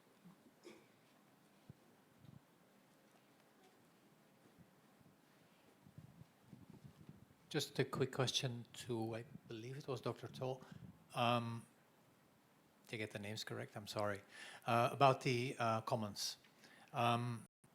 What is the thought process behind making this a referable service that you have to go through via an NGO? Isn't that increasing kind of the access barrier a little bit? Or what is the thought process behind that? Because the setting is that we want to really focus on the higher risk population. So there is a bit of screening may be required, like for the people to really have the high risk, like sexual partners and etc. That's why we try to make it more targeted to focus on a particular group. And the other thing is we gather a lot of NGOs, they are already in touch with these clients that has a certain increased risk of sexual transmitted infections or HIV. But then sometimes they may also have difficulty to get tested because they may not want to go to private, and sometimes the public service may be a bit long in terms of waiting. So that is sort of the idea is also to while they can have all the counseling and also the assessment going around in the community, the commons can also provide a place that they can be tested safely and they can feel comfortable to come and get tested and try to be a more friendly area to patch up that sort of medical part that they needed in the very first place. But of course, this is something that we always will review, like maybe in times after, because it's a relatively new service. So that's why we have been saying it's a lot of times we need communication with the stakeholders on how can we make it more accessible to the clients, how we make it easier for different organizations as well. So this is all under regular discussion and reviews, and our plan is to always ask whether the stakeholders have comments. Then they can really feel free to feed it back to us, so we can think about it more to make it more accessible. Let's put it this way.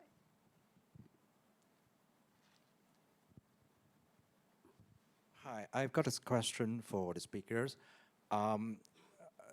People who have HIVs, I mean, a lot of people are aging. Do you think people with HIV, when they get old, they will more prone to problems or issues surrounding aging, or in a certain way, will the onset of these problems start earlier than normal people who get old? Yeah, so I think it's quite certain that we do experience these age-related problems earlier in people with HIV than the general population. So in the earlier part of the talk, I'm trying to show some evidence showing the more rapid pace of aging in people with HIV. And even with treatment, that's obviously with improved outcomes, but it's not entirely going back to the pre-infection state. So it would be not unsurprising that people with HIV, they have these age-related health issues earlier, and also and that would also translate to the impairment in function as well. I think was not the reason I put in the last slide was that we often think that aging is a irreversible process, and although it might be true, but the rate of aging and also the things we can do to prevent more rapid aging actually still exists. So I think, for example, with early effective antiretroviral therapy, it has been shown that it can actually improve health outcomes. And also, the reason why I do think that regular monitoring of all these parameters of aging would be important is that whenever we identify some early issues, we actually can introduce some interventions, for example, in terms of lifestyle modification, that actually might improve the age-related health outcomes as well. So another challenge that you actually bring up is that because people with HIV do encounter these issues earlier in their life, and they are actually not in the geriatric population as like what our geriatricians usually encounter. So most people geriatricians see are in their 80s or at least 70s. But when a person start to encounter these geriatrics-related issues in their late 50s or early 60s, geriatricians might not be very comfortable taking care of these issues, or their health needs would be a bit different from people who are in their 70s or 80s. So this also poses a challenge to the healthcare system as to who are the best providers in terms of health delivery when we do see people with HIV together with these age-related problems. Okay. Yeah, I actually have a question for these speakers. A case that I have encountered in the private sector who was newly diagnosed HIV, and I wanted to refer them to Princess Margaret and the centers. But one of the concerns my patient had was, if they go to the government, will their details be available? That their employers, because they worry that their employers might find out that they're HIV positive, so they worry. They have all sorts of concerns about that. So is it something that they should be aware of when we refer them to these Department of Health centers? This is a very common and very real life questions. A lot of times when they first come to see us, the first thing that we address to them is that every of your medical record is on a confidentiality protection thing. So it's only your medical team that is taking care of you have the right to really see your medical record. And in Hong Kong, we don't share with your employers. We don't like write letters like tell people that you have this condition. And even sometimes a lot of people still ask me if let's say I'm seeing HIV in the Department of Health, like is my medical condition, is all my diagnosis, all my testing results, everything else directly transmit to every other medical units in Hong Kong, like private, in hospitals, and especially with a lot of government initiative going around on the healthcare sharing. So we spend a lot of time telling them the difference between each and every sort of platforms that we're using, what is the scope of sharing of the information, why we sometimes think it is good for them to have a bit of information sharing is to protect their health, but not to safeguard the safety of the medical advices and the medicines and the interventions that we're doing, but it's not trying to breach their confidentiality. So I think it's a lot of times it's about communication. It's about explaining to them. It's about telling them what is the difference between this and that, and trying to, as Dr. Goh has been telling a lot in his sharing, is to really get down into that deep core and the concern. And what we don't want to have the final result is that because of the fear and the misunderstanding about this, affecting them to go and seek care, to be linked to the care and to receive the drugs that they need, the treatment that they need. So the simple answer is that no, it's not shared to your employers, it's not shared out without your consent.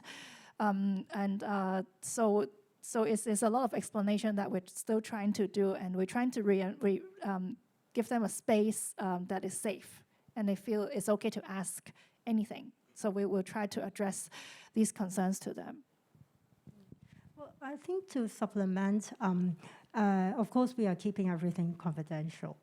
But what that's quite inevitable is that the people in the healthcare system, so I mean the healthcare providers who are providing care for that particular patient within the system, they would be aware of the HIV status of that particular person.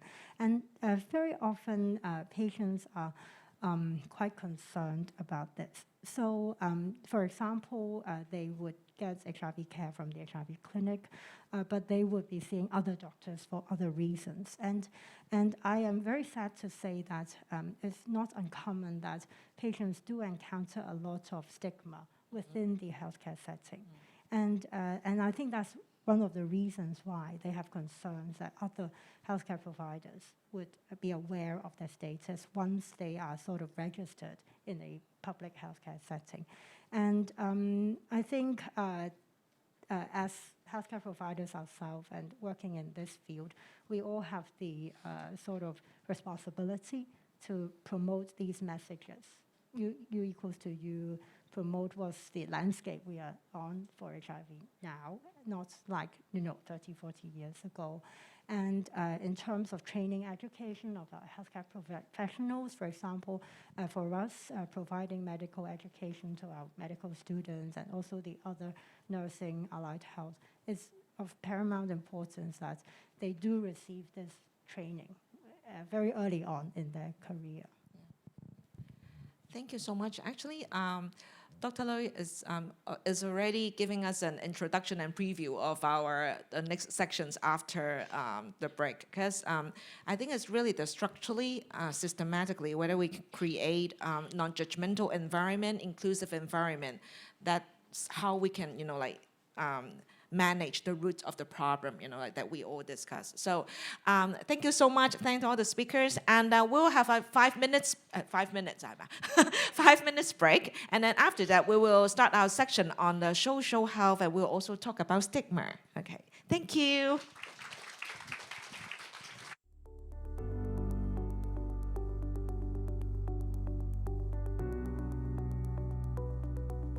At Gilead, we have been committed to delivering person-centric advances in HIV research for more than 35 years. Our latest innovation spotlight will focus on the concept of drug resistance. Drug resistance can impact the selection of treatment regimens and is an important area of our long-term HIV treatment research. HIV drug resistance is caused by mutations in the genetic structure of HIV that may affect the ability of medicines to block the replication of the virus. All antiretroviral drugs, including those from newer drug classes, are at risk of becoming partially or fully inactive due to the emergence of drug-resistant virus. Today's treatment regimens are highly effective at lowering the amount of HIV in the body when taken as prescribed. However, the virus may be resistant to treatment for several reasons, including past treatment failure due to resistance development, challenges with medication adherence, or acquiring drug-resistant strains of virus. If HIV does begin to replicate once again, the virus may also gain the ability to evade certain medicines that were previously effective. This creates the potential for development of resistant strains of the virus that may be passed on to others who also may now have fewer effective treatment options available to them. Drug resistance is a key area of focus for our long-term HIV treatment research. Scientific discovery will have the most significant public health impact in minimizing the effect of HIV drug resistance on the global treatment landscape and get us one step closer toward the ultimate goal of ending the HIV epidemic for everyone, everywhere.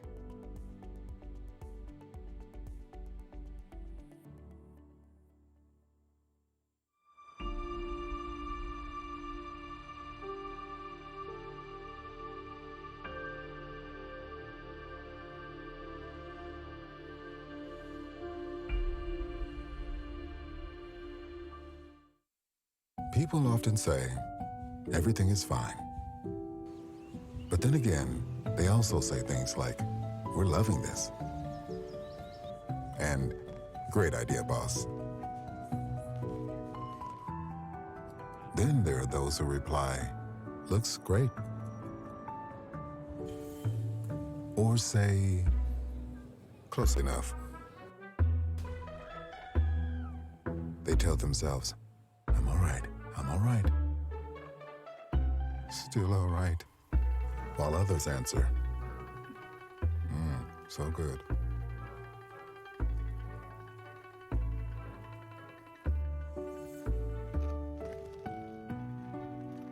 Some respond with, I can make it work. And every so often they say, that's nice. Then there are moments when people say, this will be okay, even when they think it won't be okay. So when people say everything is fine, is it?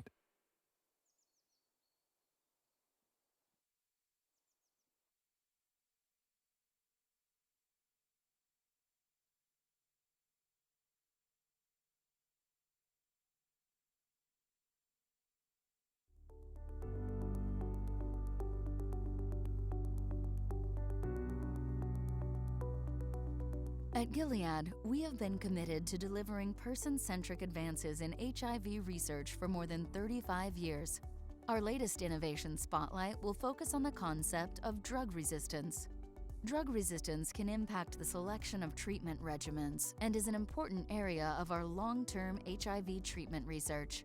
HIV drug resistance is caused by mutations in the genetic structure of HIV that may affect the ability of medicines to block the replication of the virus.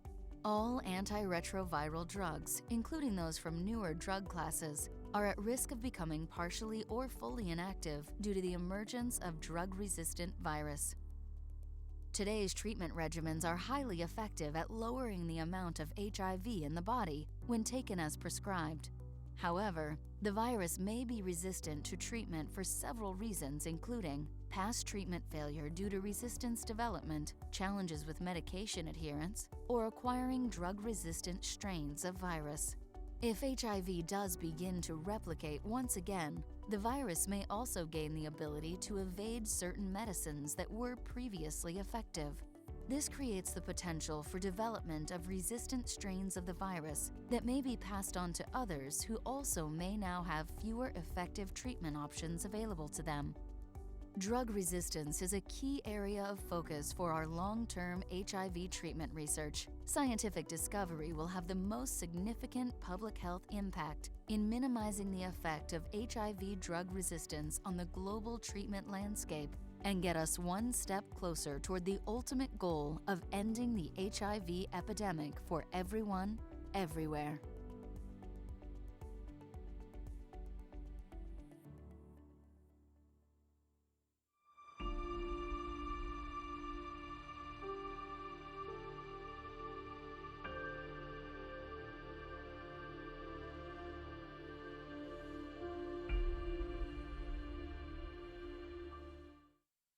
People often say, everything is fine. But then again, they also say things like, we're loving this. And great idea, boss. Then there are those who reply, looks great. Or say, close enough.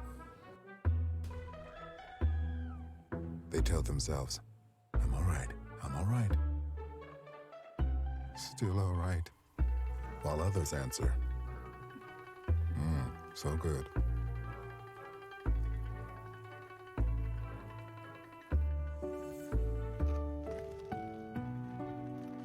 Some respond with, I can make it work. And every so often they say, that's nice. Then there are moments when people say, this will be okay, even when they think it won't be okay. So when people say everything is fine, is it?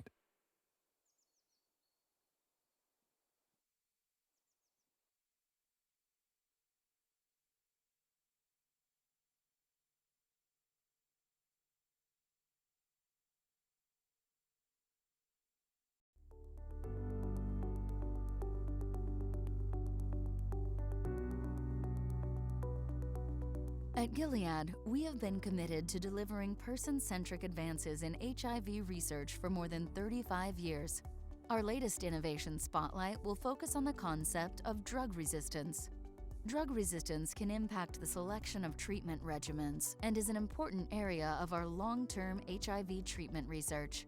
HIV drug resistance is caused by mutations in the genetic structure of HIV that may affect the ability of medicines to block the replication of the virus. All antiretroviral drugs, including those from newer drug classes, are at risk of becoming partially or fully inactive due to the emergence of drug-resistant virus. Today's treatment regimens are highly effective at lowering the amount of HIV in the body when taken as prescribed. However, the virus may be resistant to treatment for several reasons, including past treatment failure due to resistance development, challenges with medication adherence, or acquiring drug-resistant strains of virus. If HIV does begin to replicate once again, the virus may also gain the ability to evade certain medicines that were previously effective. This creates the potential for development of resistant strains of the virus that may be passed on to others who also may now have fewer effective treatment options available to them. Drug resistance is a key area of focus for our long-term HIV treatment research. Scientific discovery will have the most significant public health impact in minimizing the effect of HIV drug resistance on the global treatment landscape and get us one step closer toward the ultimate goal of ending the HIV epidemic for everyone, everywhere.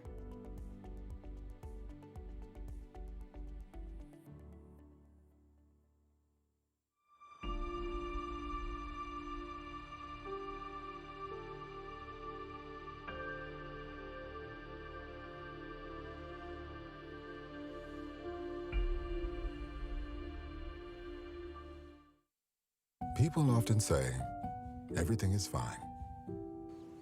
But then again, they also say things like, we're loving this. And, great idea, boss. Then there are those who reply, looks great. Or say, close enough. They tell themselves, I'm all right. I'm all right. Still all right. While others answer, so good.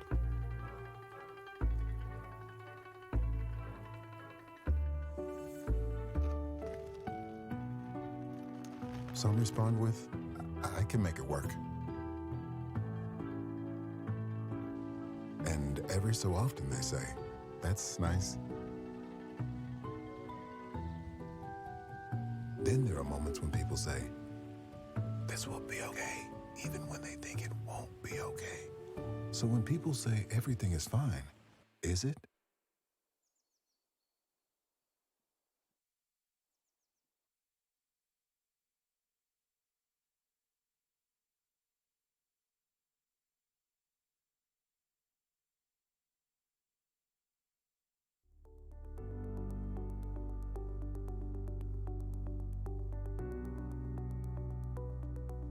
At Gilead, we have been committed to delivering person-centric advances in HIV research for more than 35 years. Our latest innovation spotlight will focus on the concept of drug resistance. Drug resistance can impact the selection of treatment regimens and is an important area of our long-term HIV treatment research. HIV drug resistance is caused by mutations in the genetic structure of HIV that may affect the ability of medicines to block the replication of the virus. All antiretroviral drugs, including those from newer drug classes, are at risk of becoming partially or fully inactive due to the emergence of drug-resistant virus. Today's treatment regimens are highly effective at lowering the amount of HIV in the body when taken as prescribed. However, the virus may be resistant to treatment for several reasons, including past treatment failure due to resistance development, challenges with medication adherence, or acquiring drug-resistant strains of virus. If HIV does begin to replicate once again, the virus may also gain the ability to evade certain medicines that were previously effective. This creates the potential for development of resistant strains of the virus that may be passed on to others who also may now have fewer effective treatment options available to them. Drug resistance is a key area of focus for our long-term HIV treatment research. Scientific discovery will have the most significant public health impact in minimizing the effect of HIV drug resistance on the global treatment landscape and get us one step closer toward the ultimate goal of ending the HIV epidemic for everyone, everywhere.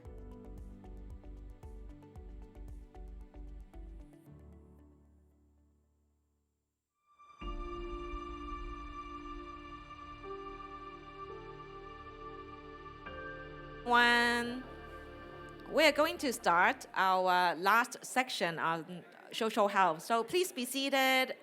So you'll still have time, to build connections and build your social health after the conference.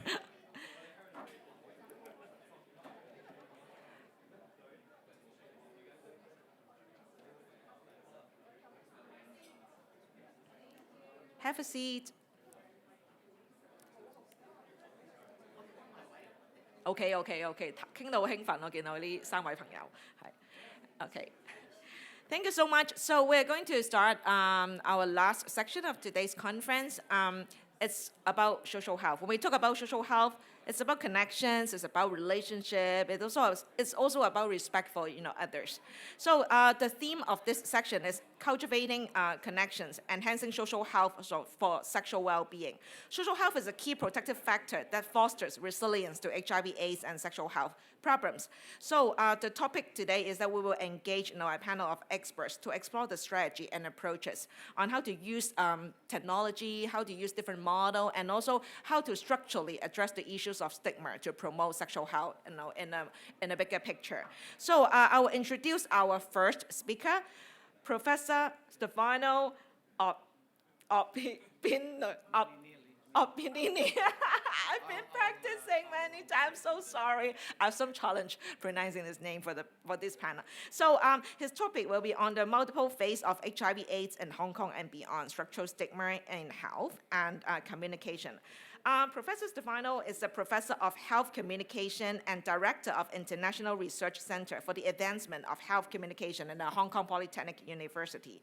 He researches health and communication in socio-cultural contexts and focuses on how people perceive and talk about health conditions and those who live with them, especially in relation to stigma.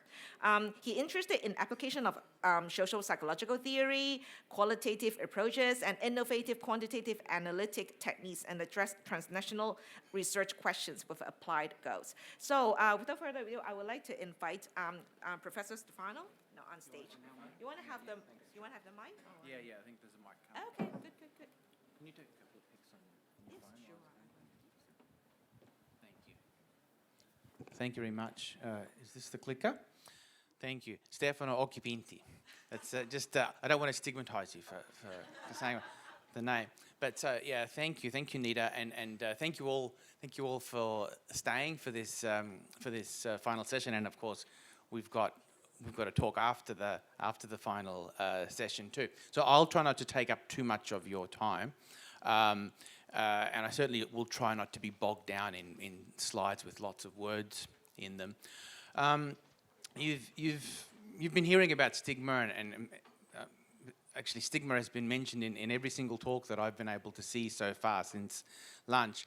So I won't belabor that part. We know that stigma is a property that accrues to a group, not people. The earliest discussions of stigma in social science, it's been discussed for thousands of years, but in social science, the earliest discussions of stigma often spoke about health, and health conditions were some of the key stigmatized marks that were discussed. We know that stigma has key psychological and physical outcomes in terms of health. In particular, for example, stigma often prevents people from seeking primary care and prevents people from seeking health care until often it's quite a bit later. In the field of cancer, which is where I've done a lot of my previous work, in stigmatized cancers, people are often diagnosed at later and more complex and difficult stages, for example. Now, there's been a lot of work done on mental health stigma, rightly, because it is a great big problem in that area. And indeed, in Hong Kong, there's also been quite a lot of really good work done in mental health stigma. There's been less work done generally, and still less work, I think, done in Asia with Asian populations on general health stigma, which is what I'm going to be talking to you about this afternoon, and in particular with respect to HIV and people living with HIV. Stigma, I'll just briefly note on the right-hand side, is Irving Goffman's original work from the early 1960s. He talks about signs that refer to the moral status of the bearer. Stigma is about morality, and often we forget that. That is, the stigma is a thing that people use to make judgments about morality, that involve morality.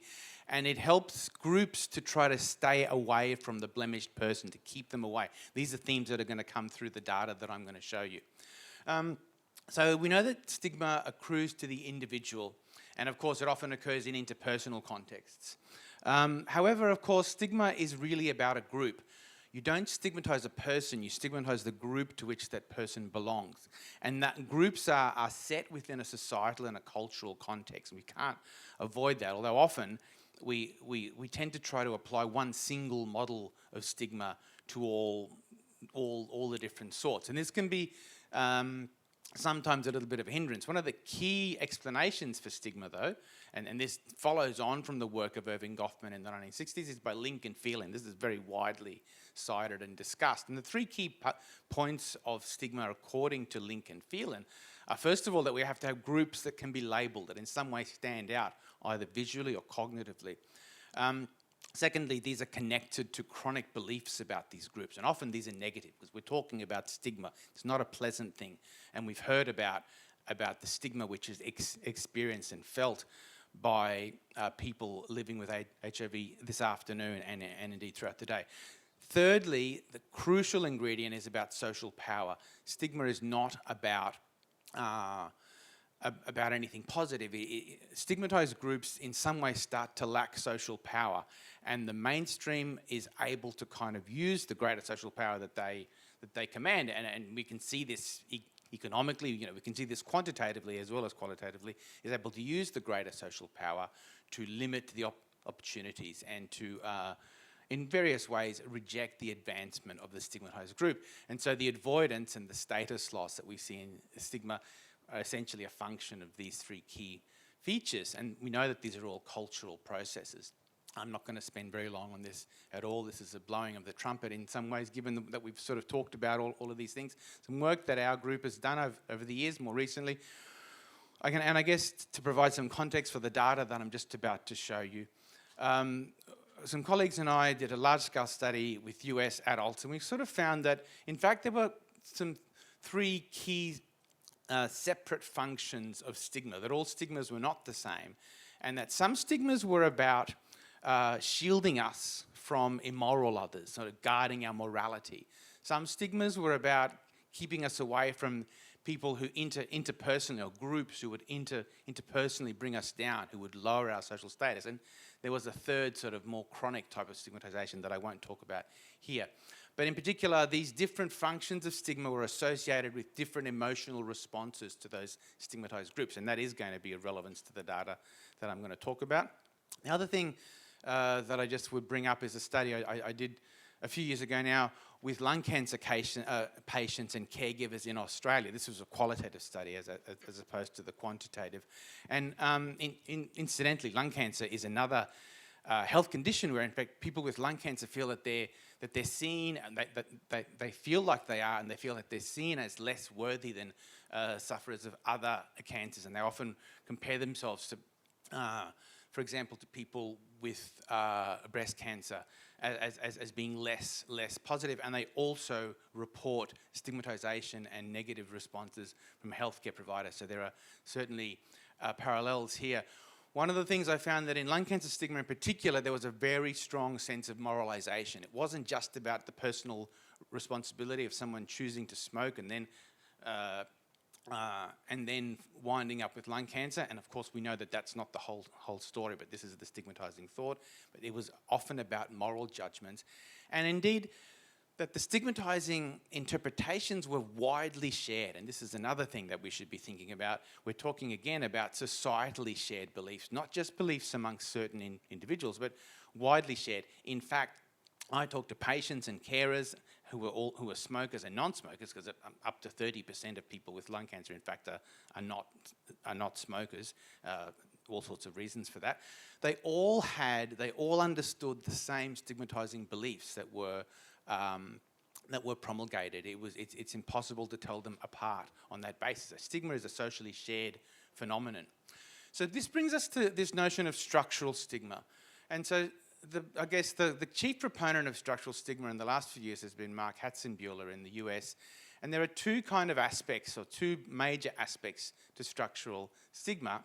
And at a policy level, he sort of notes policy as being the first level. And this is what many people, especially those trained in a more sociological tradition, would see as being structural stigma. It's about social structure. The structures of society are lined up to exclude or somehow hinder the progress of stigmatized groups. And so we know that this can happen in terms of access to treatment. We've heard about people's access to particular HIV treatments, for example. Recognition of relationships and all sorts of other things that occur in society that in some way are prevented or are denied to members of a stigmatized group. The other aspect of structural stigma, and again we'll be talking about this in the data, is this idea that it represents a sort of a synthesized general negativity of belief in society. I've called it there a summation of the negative beliefs about stigmatized groups. And so we've got some data on that too. So we're sort of looking then at structural stigma more broadly about people with HIV, as it happens in Hong Kong. Now, this is data from a much larger cross-cultural mixed methods study, and that's got about 1,500 people in it. I'm taking a small, about 220 portion of that, which are comparing respondents from Australia and respondents from Hong Kong, representative general public samples tested online with the aid of essentially a data gathering company. I won't go on about this sort of boring part, and I'm specifically comparing Australia and Hong Kong in terms of the respondents, and I'll show you why in just a second. We asked people questions about moralisation, the extent to which a particular health condition was seen as being linked to moral causes. We asked them about public stigma, especially in terms of emotions experienced in response to the target group. We asked them beliefs about social structure, and also about the sense of perceived prevalence and personal risk for the health conditions, because we know that sometimes conditions that are seen as being linked to more personal risk are potentially more stigmatized. And finally, we touched in on the idea of family blame, because families also bear the brunt of a lot of stigma, especially when it comes to health. We know that there's a big aspect of family stigma in mental health, and it was particularly relevant to a range of different health conditions. Now, we asked all of these questions of everyone. We asked them about different health conditions. I'm showing you the people who were specifically asked these questions about HIV. And we also asked them their perceptions of an imaginary person living with HIV. We asked them the questions that are generally used in social psychological research to gauge what we call person perception. So basically, I'm going to be showing you the data now. So just before this, I'm talking about the quantitative data, but prior to this, we did a qualitative component. And as it happens, we asked people about stigmatized conditions in a fairly indirect way to not prime them.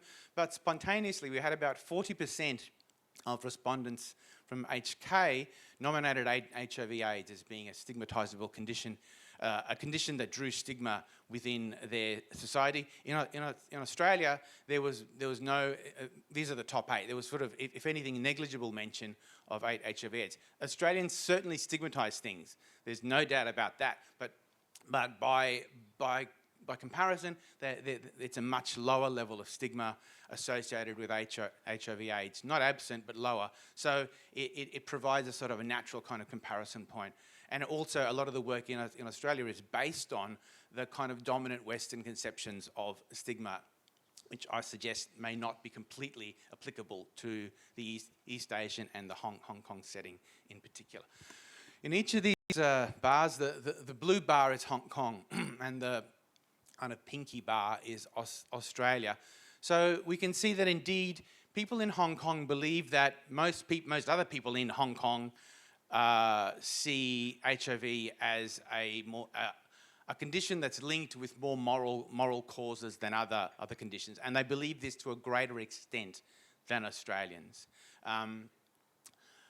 So we've established that sense of moralisation. There's other data that comes to bear on that. Oh, I beg your pardon. Now we're going to talk about public stigma. So this is, to what extent do you think people in your culture feel the following emotions about members about people with the particular health condition, which in this case is, of course, HIV. So people in Hong Kong have a higher belief that the people would feel threatened, afraid, and less happy. Ooh, sorry for the shouting there.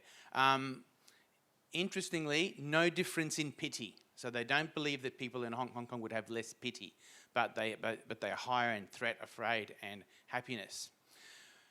Not surprisingly, given the moral basis of stigma, and this is, by the way, HIV is not the only health condition that has a clearly moral aspect sort of to it in terms of the stigma. This is actually a very broad phenomenon. It's not in any way linked merely to HIV.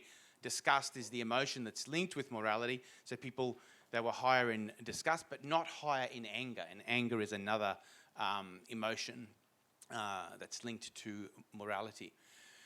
They were more frustrated and embarrassed, which kind of link in many ways. We asked then about social structure. Now, interestingly, when we asked them about the likelihood of gaining employment for a person living with HIV, about public education about HIV, about media reports about HIV, there was no difference between the Hong Kong and the Australian respondents. Their beliefs about these potential sort of difficulties here were not different. However, where they were different was in, and this is, by the way, this is difficulties in finding an intimate relationship. So in Hong Kong, people perceive these to be, perceive there to be more difficulties than in Australia. And also in finding treatment for HIV. And we've heard about the ways in which we're trying to make treatment more accessible. In fact, this very afternoon, again, Hong Kong saw more difficulties with these aspects of social structure. Now, then we looked at, as I said, at the perceived epidemiology. Maybe people in Hong Kong are sort of showing this higher level of public stigma because they're more, you know, they're seen as they're more threatened. Maybe they think it's more likely that they'll come to deal with it. But in fact, no, there's no difference there at all in the perceived prevalence, nor is there a difference in personal risk. In fact, personal risk is quite low. So what we're seeing does not seem to be associated with some idea about how widespread and about how personally risky HIV is in either Australia or Hong Kong. Interestingly, HIV is seen as being more controllable in Australia than in Hong Kong. The important thing about this is that very robust finding in most Western samples is that the more controllable a health condition is, the more it's actually stigmatized. The more that it's out of your control, the less it's stigmatized. And it's believed because it's about personal responsibility. If it's under your control, it's up to you to be able to not in some way get the condition. People talk about this in terms of lung cancer. You could have chosen not to smoke, therefore it's under your control. Interestingly here, and this fits with other parts of our data and other parts of other people's data, I think it's a fairly robust finding. There are lower perceptions of controllability in Hong Kong, not higher, and that's actually significant. Then we move on to then family blame. And so this is, again, we ask these of all the health conditions. To what extent is the family responsible? Members of the family of the person responsible for them getting this health condition? And this is quite interesting. There was clearly an effect here. So in terms of the family's bad luck, so again, the blue bar is Hong Kong. in terms of parenting, which is an interesting one from my point of view. Genes, the effect is there. It's a bit smaller, and then also maternal pregnancy behaviour. But of course, in some ways, not surprisingly, given what we also know about the stigma that accrues to people living with HIV, beliefs about sin and immorality were much higher in Hong Kong than Australia. The important thing about this is, of course, we're talking about the sin and immorality of the family, not of the person with HIV. So there seems to be clearly a connection here to family stigma. Now, finally, this is the last sort of section that I'm going to show you. We asked them to imagine a person living with HIV. We've also got data on the age and the gender and other aspects of this person that they imagine. There just isn't time to share that with you. We got them to imagine the person and then to rate the person on a widely used series of social psychological scales that examine the different dimensions of person perception. And so what we found is that in Hong Kong, these are small but reliable differences. There's a tendency to see the person as being less moral than in Australia. There's no difference in how sociable the person is. And there is a difference in terms of the competence. So the morality and the competence are the two key dimensions of person perception generally. So the person is seen as being less competent, but there's no difference. We were also interested to see whether often we see in social media and other sorts of areas this idea that people who are living with a challenging illness somehow develop a sort of magical toughness and strength and endurance, and we sort of call that grit, but in fact people don't perceive people living with HIV as having any more or less grit, whether they're in Australia or in Hong Kong. But there are differences in terms of the morality and the competence. So first of all, I guess I just want to emphasise that these are differences between Hong Kong and Australia that, in terms of HIV, that I thought were particularly relevant to what we're talking about this afternoon. There are, as I said before, there are plenty of things where Australia stigmatises much more than other countries, such as, for example, obesity. But we've seen the sort of the distinction, I guess, between the Hong Kong and Australian data in these particular aspects. And what I think is of interest here is not so much we know that the stigma is there, and the stigma is there in different places, in different ways. It's about why is the stigma happening? What is actually driving the stigma, and what are the facets and particular functions of stigma here? What I think, I'll get back to the first point in just a second. What I think we can see here is that the nature of public stigma in Hong Kong really seems to be much more strongly avoidant than approaching. That is, the emotions are those of avoidance, disgust and frustration and contempt. They're not the emotions of approach, such as anger and pity. So the real issue in some ways appears to be that there's a belief that in Hong Kong we're sort of trying to keep people away like that. And in that sense, I think we understand that there are beliefs, there are negative beliefs that involve the family and other aspects of the person's life. And so I think in terms of future research, first of all, we want to understand that really much more now the interconnections and the essentially the networks of these different factors as they occur in Hong Kong. Secondly, one of the things I think we need to do now in pressing ahead with a kind of a jointly quantitative and qualitative approach is to make use of the language people are using. The language as a way to quantitatively assess, and we're doing this now. I'm kind of like surrounded by linguists where I work, making use of people's language as a way to quantitatively assess both the level and the nature of the stigma that they express. I'll only say a couple of things in terms of implications for healthcare.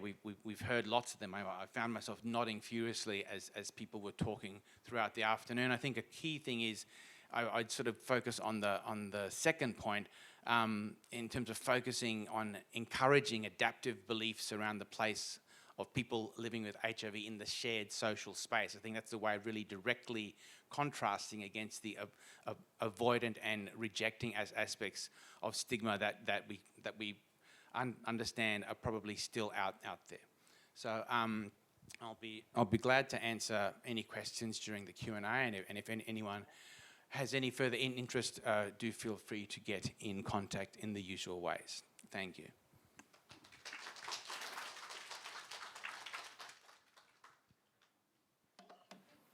Thanks.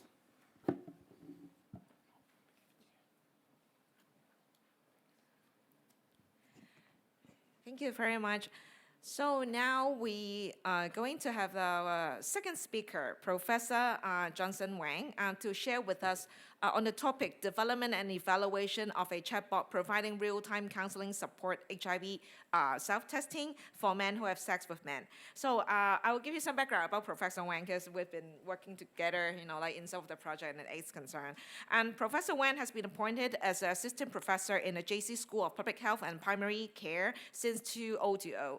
He is a member of the executive committee of the Center for Health Behavior Research, CUHK, and the associate director of Community Research Program on AIDS.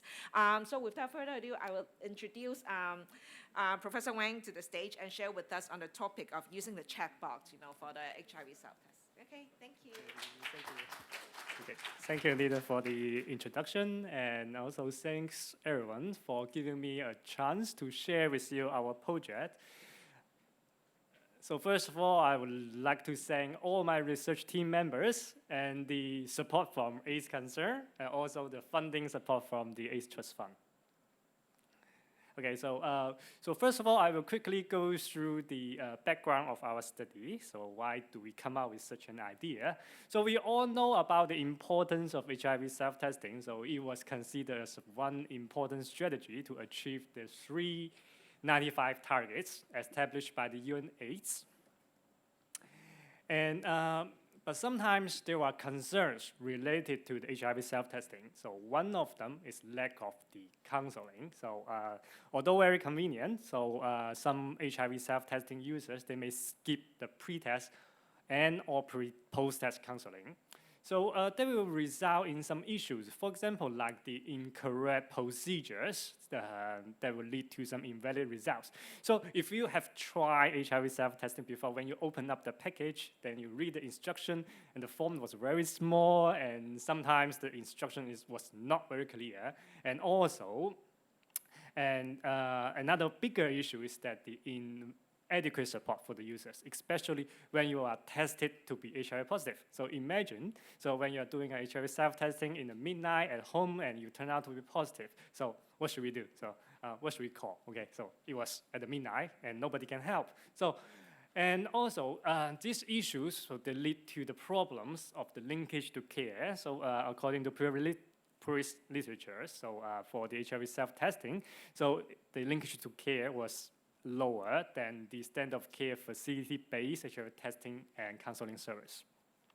And also there are studies show that the self-testers, they consistently wish that the pre-test and post-test counseling for HIV self-testing to be available.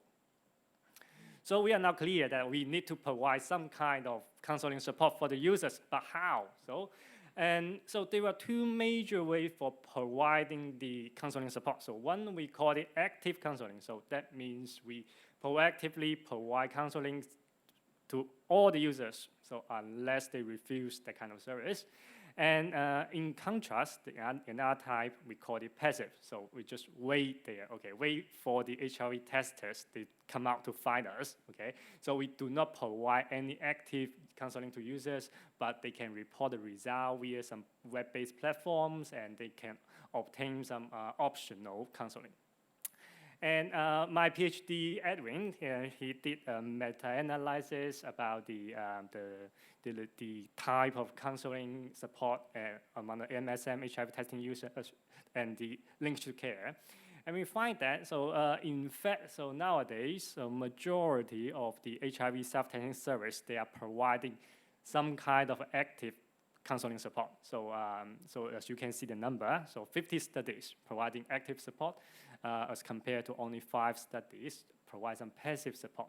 So when you're looking at the linkage to care, so among between these two types, we can find that, so if we provide active counseling support, we can have significant higher linkage to care, such like the linkage to laboratory confirmation, ART initiation, and also referral to physicians. So, so now we're clear that we need to provide counseling support and we need to provide active counseling support. But how can we provide active counseling support? So in our previous project, so we develop and implement a home-based HIV self-testing service. So we call this service we called it. It has a real-time counseling support. So via some live chat application. So So we mail out a free HIV self-testing kit by mail, or they can also pick up through some pickup service. Then upon the appointments and experienced HIV at self-testing administrator will provide online real-time instruction and the pre-test and the post-test counseling via some live chat application, such as WhatsApp, Line, or Skype.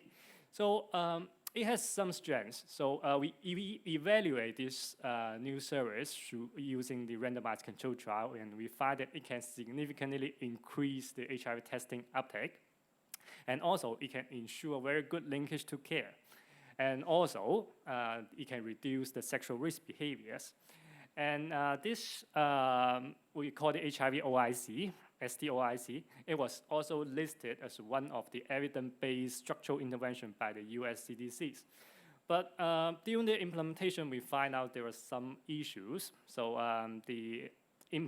so usually, as I mentioned, so the people like to do HIV self-testing at home during midnight or even during the holidays. So it's not always hour, okay?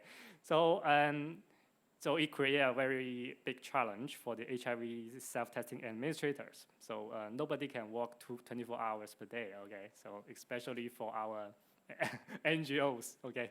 And each section, it will take about 40 to 60 minutes to implement. So it was quite resource demanding. So that's why it is very difficult to implement at larger scales.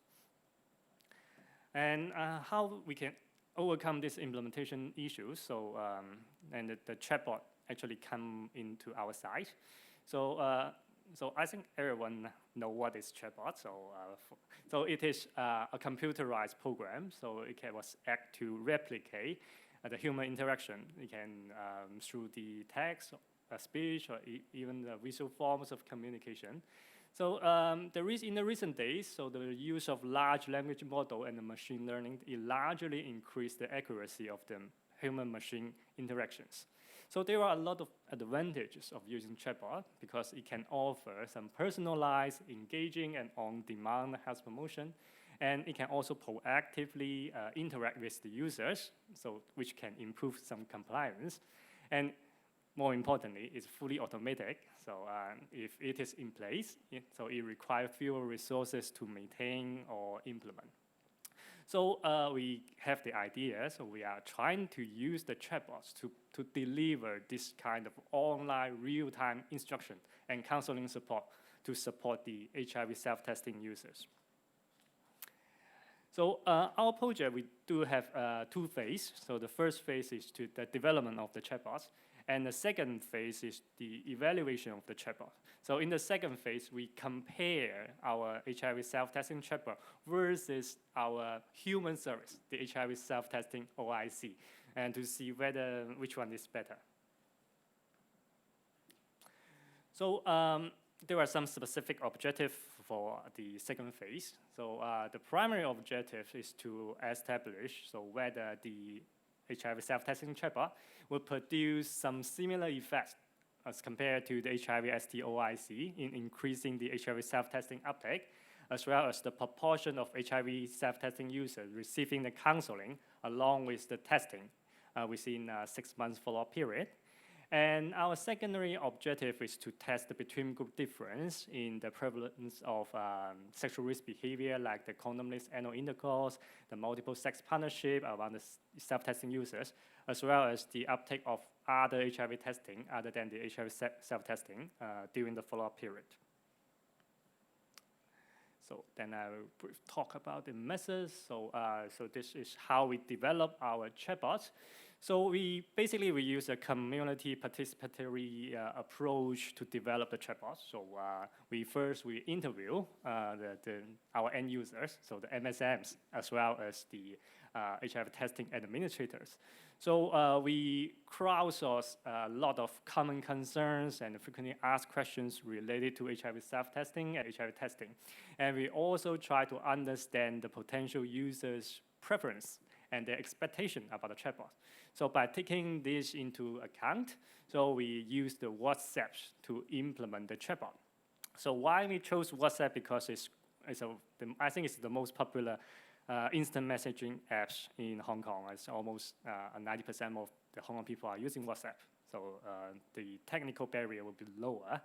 So this is the architecture of our chatbots. So the chatbot has two parts. So one is the chatbot system, and the other is an administrative system. So when a user sends a message to the WhatsApp, and the WhatsApp app will forward the message to our chatbot system. Then the chatbot system will process the message based on our predetermined rules and send a response back to the WhatsApp server. And the WhatsApp server will then show the message to the users. So the whole process will last less than a second. So, and the users will not feel any sluggish. Okay. And when the chatbot was in place, so we conduct a pilot testing. So we invite 30 MSM to use the chatbot, and their conversation with the chatbot was retrieved by the research team, and they will review and will improve the performance of the chatbot. So here's the workflow of our HIV self-testing chatbot. So basically, we are simulating standard of care pre-test and post-test counseling. So the first part for the pre-test counseling, first of all, is a risk assessment. So the chatbot will ask some standard questions to assess users' HIV risk, and the participant can answer the question in a very flexible manner. So they can either select the response by clicking a button on the screen, or they can key in their answers, or they can use voice message. So it's quite flexible. And then the chatbot will interpret their response and then define their risk level.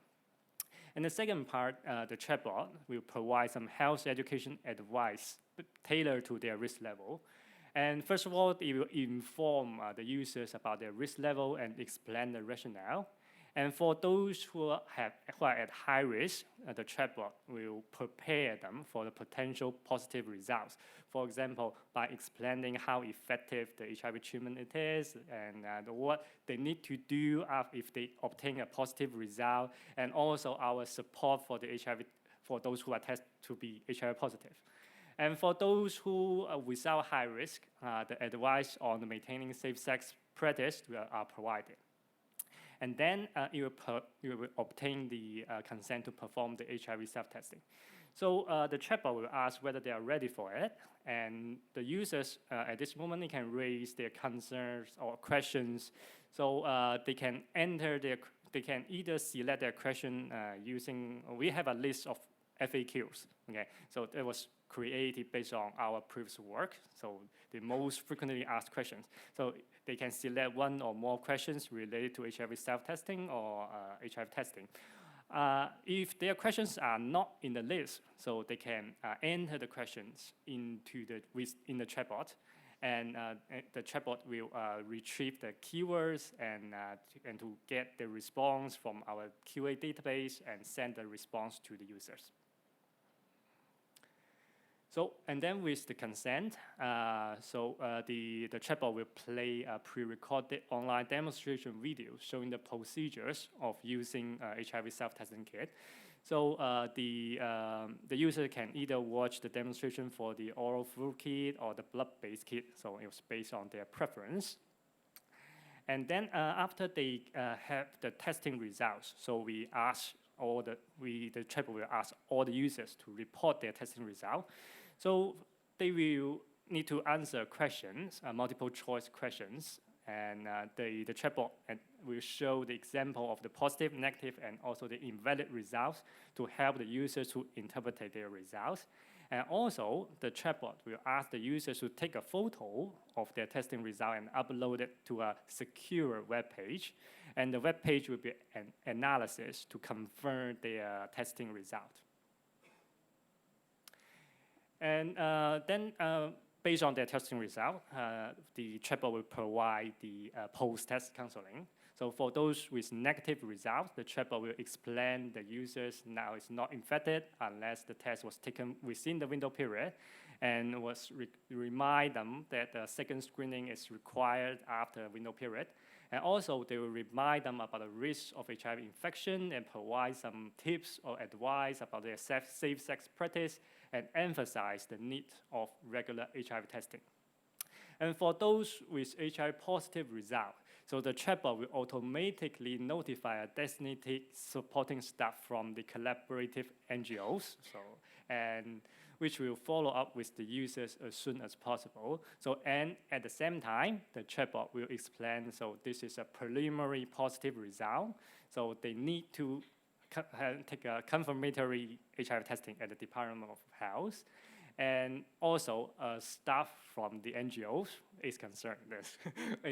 is already notified by the system and will follow them as soon as possible. And also, it will emphasize again about the effectiveness of the HIV treatment, and also we will provide the hotline number of some 24-hour emotional support, and also the hotline of our NGOs. And our project staff can accompany them to visit the NGOs or Department of Health if needed, so to ensure sufficient support was given.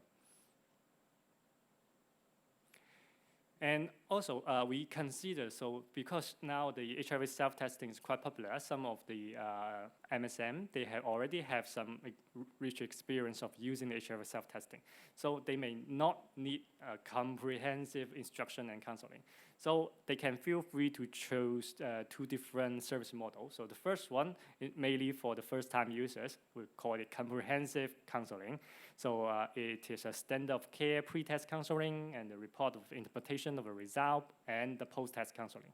And for those who already have the experience, so they can choose the simplified counseling. So they can skip the pre-test counseling, they just directly report their result, and the chatbot will interpret their result and provide the standard of care post-test counseling.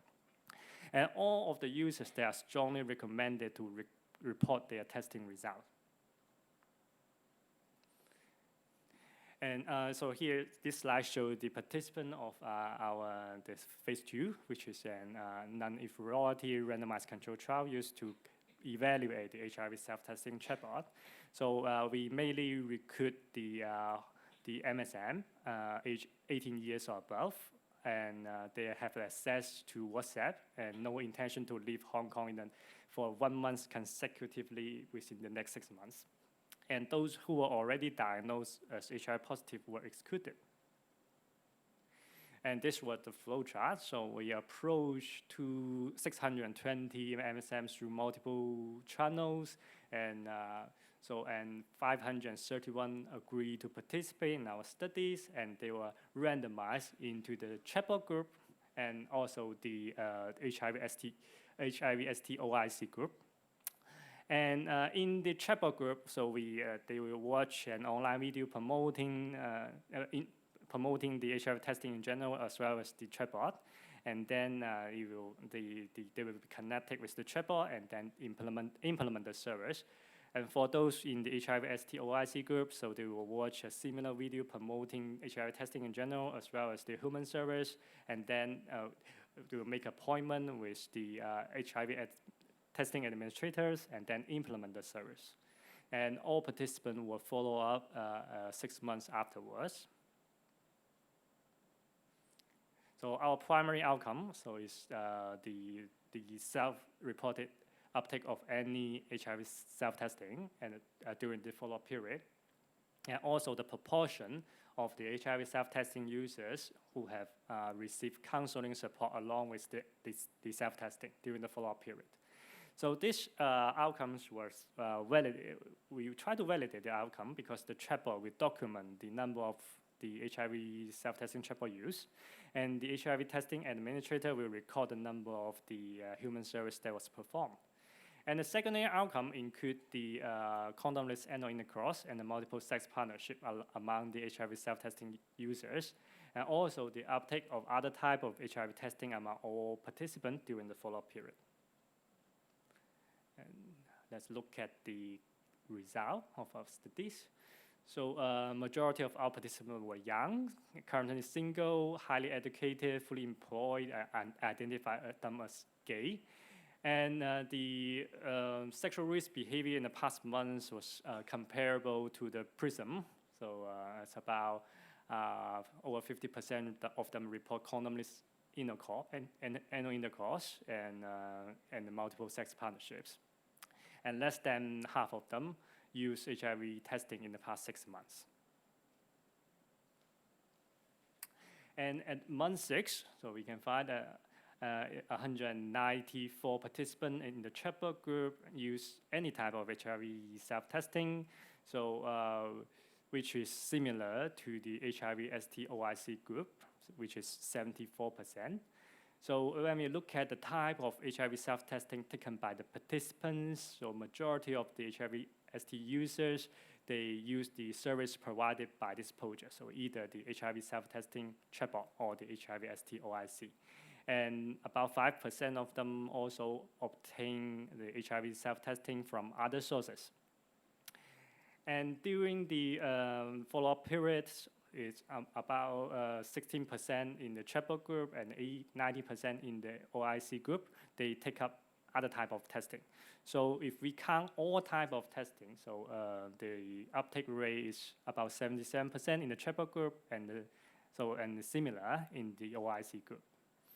So our hypothesis of the inferiority was proven. So which means the chatbot is non-inferiority to the OIC, the human service, in increasing the uptake of HIV testing.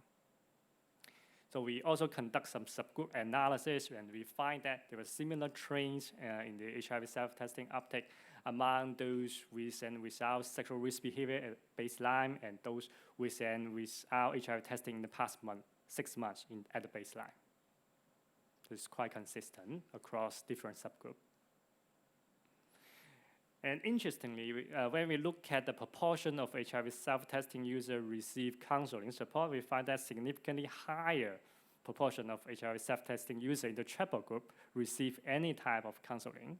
So it's over 90% of those in the chatbot group receive any type of counseling, so which is 30% higher than those in the human service group. So the OIC group is only 61%.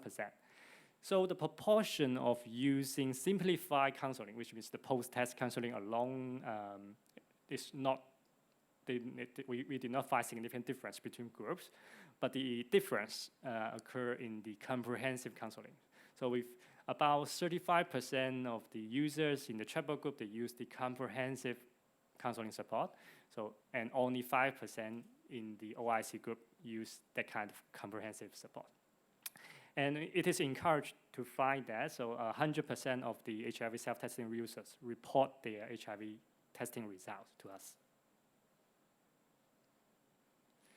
And when we look at the trend and in the sexual risk behaviors, so at baseline, so there was no between group difference in the sexual risk behaviors, but at month 6, the chatbot group has the prevalence of condomless anal intercourse was significantly lower than the HIV self-testing user in the OIC group.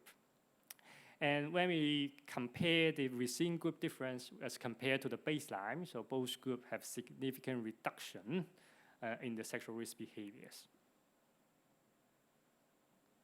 Okay, so we do find 2 HIV positive cases using the HIV self-testing chatbot. So, so for the first case, the users self-reported having a positive HIV self-testing result. And he also uploaded a photo, but the photo after analysis was in fact a negative result. But no matter, so either option will trigger our following up actions. So the HIV self-testing chatbot, so immediately notify our Pojo staff and provide the relevant information. And the Pojo staff contact the users in the next morning because he did the HIV self-testing at midnight. Okay, so our Pojo staff contact him in the next morning. And we arrange a confirmatory testing at his concern, and luckily he was confirmed to be HIV negative. And for the second case, the user self-reported having a positive result and also upload a photo with a positive result. And the chatbot will use and immediately notify the Pojo staff, provide the supporting information, and we contact the users and arrange a confirmatory testing. But he was also confirmed to be HIV negative. So it may be the issues related to the oral food HIV self-testing kit. Okay. So as a conclusion, so we find that our chatbot is quite feasible and highly acceptable to deliver some real-time instruction and counseling support for the HIV self-testing users. And the randomized control trial proved that the chatbot was non-inferiority to the human service in improving the HIV self-testing uptake among men who have sex with men. And interestingly, we find that more HIV self-testing users in the chatbot group receive counseling along with the HIV testing, especially for the comprehensive counseling support. And the chatbot can ensure good linkage to care among the users. And both options, either the chatbot or the human service, are able to reduce sexual risk behaviors among the users. Okay, so this is the end of my presentation. I'm wondering whether I still have 1 or 2 minutes. Okay. So okay, okay. Sure. Okay. So, thank you very much.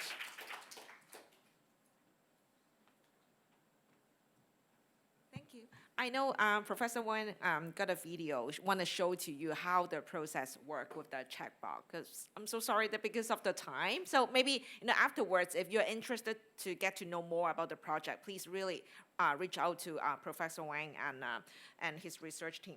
Okay, so we have the next speaker, Professor Edmund Choi, and his topic is on the perceptions and experience of sexual violence among Chinese men who have sex with men in Hong Kong. So we talk about social health, social well-being. So it's also involved.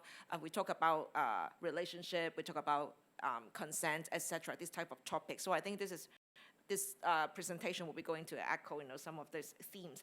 So Professor Choi is a registered nurse and assistant professor at the School of Nursing, University of Hong Kong. His research focuses on sexual health with an emphasis on sexual minorities, adolescents, and young adults. He examines topical sexual health issues using randomized control trials, epidemiological surveys, and qualitative approaches. So without further ado, I will invite Professor Choi come to the stage and share with us his research. Thank you. So in the interest of time, I will try to keep my presentation concise, and short. But first and foremost, I really appreciate your invitation. It's really my honor to be here today to speak with all of you and share 2 of my research projects in this topic. So today, I would like to talk about a very important issue in our society and community. So it is sexual violence. So broadly speaking, sexual violence include any sex act committed without the informed or voluntary consent of individual. So it is very important to understand that consent must be informed and indeed ongoing. So the concept of ongoing consent underscores the fact that the consent can be withdrawn at any time, actually. So an individual has the right to change their mind at any point, whether before or during sexual encounters. And also, consent should be specific. Agreement to one act doesn't imply consent to another. For example, agreeing to kiss doesn't equate to consenting to further sexual intimacy. So similarly, consenting to have one photo taken does not automatically mean agreeing to the dissemination of those photos. So there are different types of sexual violence, including attempt of completed rape, sexual coercion, compelling someone to engage in sexual activities against their own will through pleasure, manipulation, or threat, and unwanted sexual contact, any non-consensual interaction of a sexual nature, whether online or physical. And we also confront the act of stealthing, the intentional removal of a condom during intercourse without the partner's consent or agreement. And we must not overlook image-based sexual violence, which is an emerging issue in our community. So based on international study, actually there are a great disparity of sexual violence when we compare MSN with the heterosexual counterparts. It has been found that MSN are 6 times more likely to experience sexual violence in any form compared with heterosexual populations. And turning our attention to the disturbing prevalence of image-based sexual violence, another study, actually it is the data from Australia. So it is found that approximately 30% of MSNs have experienced image-based sexual violence. So this data is not just a number, actually, and provides solid evidence that there is a need to demand our immediate attention and action to tackle this emerging issue in our society. So because actually, of course, sexual violence or image-based sexual violence are not a very new topic in academic. But however, it's true that the study is really understudied in Chinese population. So we can't just utilize the Western population findings to apply to our Hong Kong setting because the cultural difference, the legal system are different. So maybe we need our own study in our local context to listen the silent voice from our participants. So that's the reason why I would like to focus on this research in our area. So actually, one of my research aimed to understand the perception and experience related to sexual violence among MSN in our Hong Kong setting. So it was actually the first similar study in the local setting in Hong Kong. So in a nutshell, so we recruited 31 Chinese MSNs through different online platforms like Instagram, Facebook, and through the partnership with NGO like AIDS Concern. Thank you very much. And we conducted individual semi-structural interview to gather the detailed personal narrative and insights. And we try to analyze the data using thematic analysis. So we have identified 4 themes based on our study findings. So I will go through it one by one briefly. So in our study, the first theme is emerged as the recognition of the various forms of sexual violence of MSN in Hong Kong, so ranging from physical to virtual acts. So a particularly disturbing trend we uncovered is the practice of stealthing. So as what I mentioned before, where an instructive partner non-consensually remove a condom during a anal intercourse without the consent of the bottom. So one participant revealed that, okay, his partner has initially agreed to use a condom. However, despite this agreement, the participant later discovered that the condom has been removed intentionally by his partner. So such experience underlying a concerning belief among our participants that bottom are particularly susceptible to stealthing. This vulnerability is actually attributed to the difficulties in monitoring consistent condom use throughout the sexual encounter due to the nature of certain sexual positions. So a deeply concerning sub-theme that emerged from our study is the issue of forced camp sex. So participants also share harrowing experiences of being pressured into camp sex, despite the clear refusal to engage in such as at the very beginning of such sexual encounter. So this highlights a troubling aspect of coercion within the community that extends beyond physical force and to the substance-induced pressure. Additionally, concern about the inclusiveness of hotels, the LGBT friendliness of hotels is another issue. So this apprehension had led many LGBT members to seek more anonymous venue for sexual encounter, such as gay sauna, for example. However, this setting also have their own risks. For example, some of our participants expressed that because the rooms are very dark, it is very difficult to detect whether a partner has removed the condom or not. So this experience, as conveyed by many of our study participants, underscore the alarming risks associated with sexual encounter in specific physical venues. So a further alarming issue identified from our research is the non-consensual sharing of intimate photos or videos. So our findings indicate that there is a high preference of unauthorized videos and photos from sexual encounter being circulated on different online platforms like Tumblr or Twitter. So participants have recounted distressing instances where sexually explicit images themselves were distributed without their permission by their ex-partner or the current partners. So furthermore, participants have discovered altered version, photoshopped version of their photos with some misleading captions spread on various online platforms as well. So this image often serves as a tool for coercion used to pressure individuals into performing sexual acts or entering into a relationship against their own views. So the second major insight we have gained is about the intense emotional struggle that come with being a victim. So people who have had to deal with the forced sexual experience share a very deep pain, terror, and worries they went through. For MSM in the Hong Kong society, so the pain is often worsened by the negative views they face, whether it is at home, at work, or even within the medical care system. The fear hit even harder when it comes to the risk of HIV or other STI infections, other the incident of sexual abuse. So the harsh judgment about being MSM get tangled up with the fear about the HIV infection. This creates an incredibly tough situation for those who have survived sexual violence as well. One person actually told us that, okay, they feel extreme panic over the possibility to getting HIV after the sexual violence incident. What made it even scarier was that his family didn't know actually he's gay, so the thought of having to come out about his own sexual orientation and to deal with an HIV diagnosis feel like it is a very impossible task to manage in his life. So participants has also shared serious worry about their reputation being damaged in the gay community because their image was shared without their permission. When this image get out, along with the mean comments and other false information, it's not just a violation of privacy, actually. It's also bring them unwanted attention and a bad kind of fame. Yeah. And also, the fallout from this kind of exposure is quite serious when these private images are shown to family members or even co-workers. So without their permission, it can lead to being treated unfairly and harsh judgment in both one's personal life or their career. Take, for instance, the heartbreaking story from one of our participants that his sensitive photos and personal information were sent to his brother on Facebook. So this caused a lot of embarrassment within the family. And to make things even worse, so this same set of photos were spread around the workplace and with false claim about him getting HIV infections. So because of this breach of his privacy, his boss made him to get an HIV test. And if eventually his contract renewal is failure, so you can see that how damaged it can be from the personal life and career life for the victim. So this story highlights just damages privacy breaches can be for the member of the MSM community in Hong Kong. So this can get hit hard in their personal life as well as in their career, showing a clear need to have better protection for privacy against and also against the discrimination.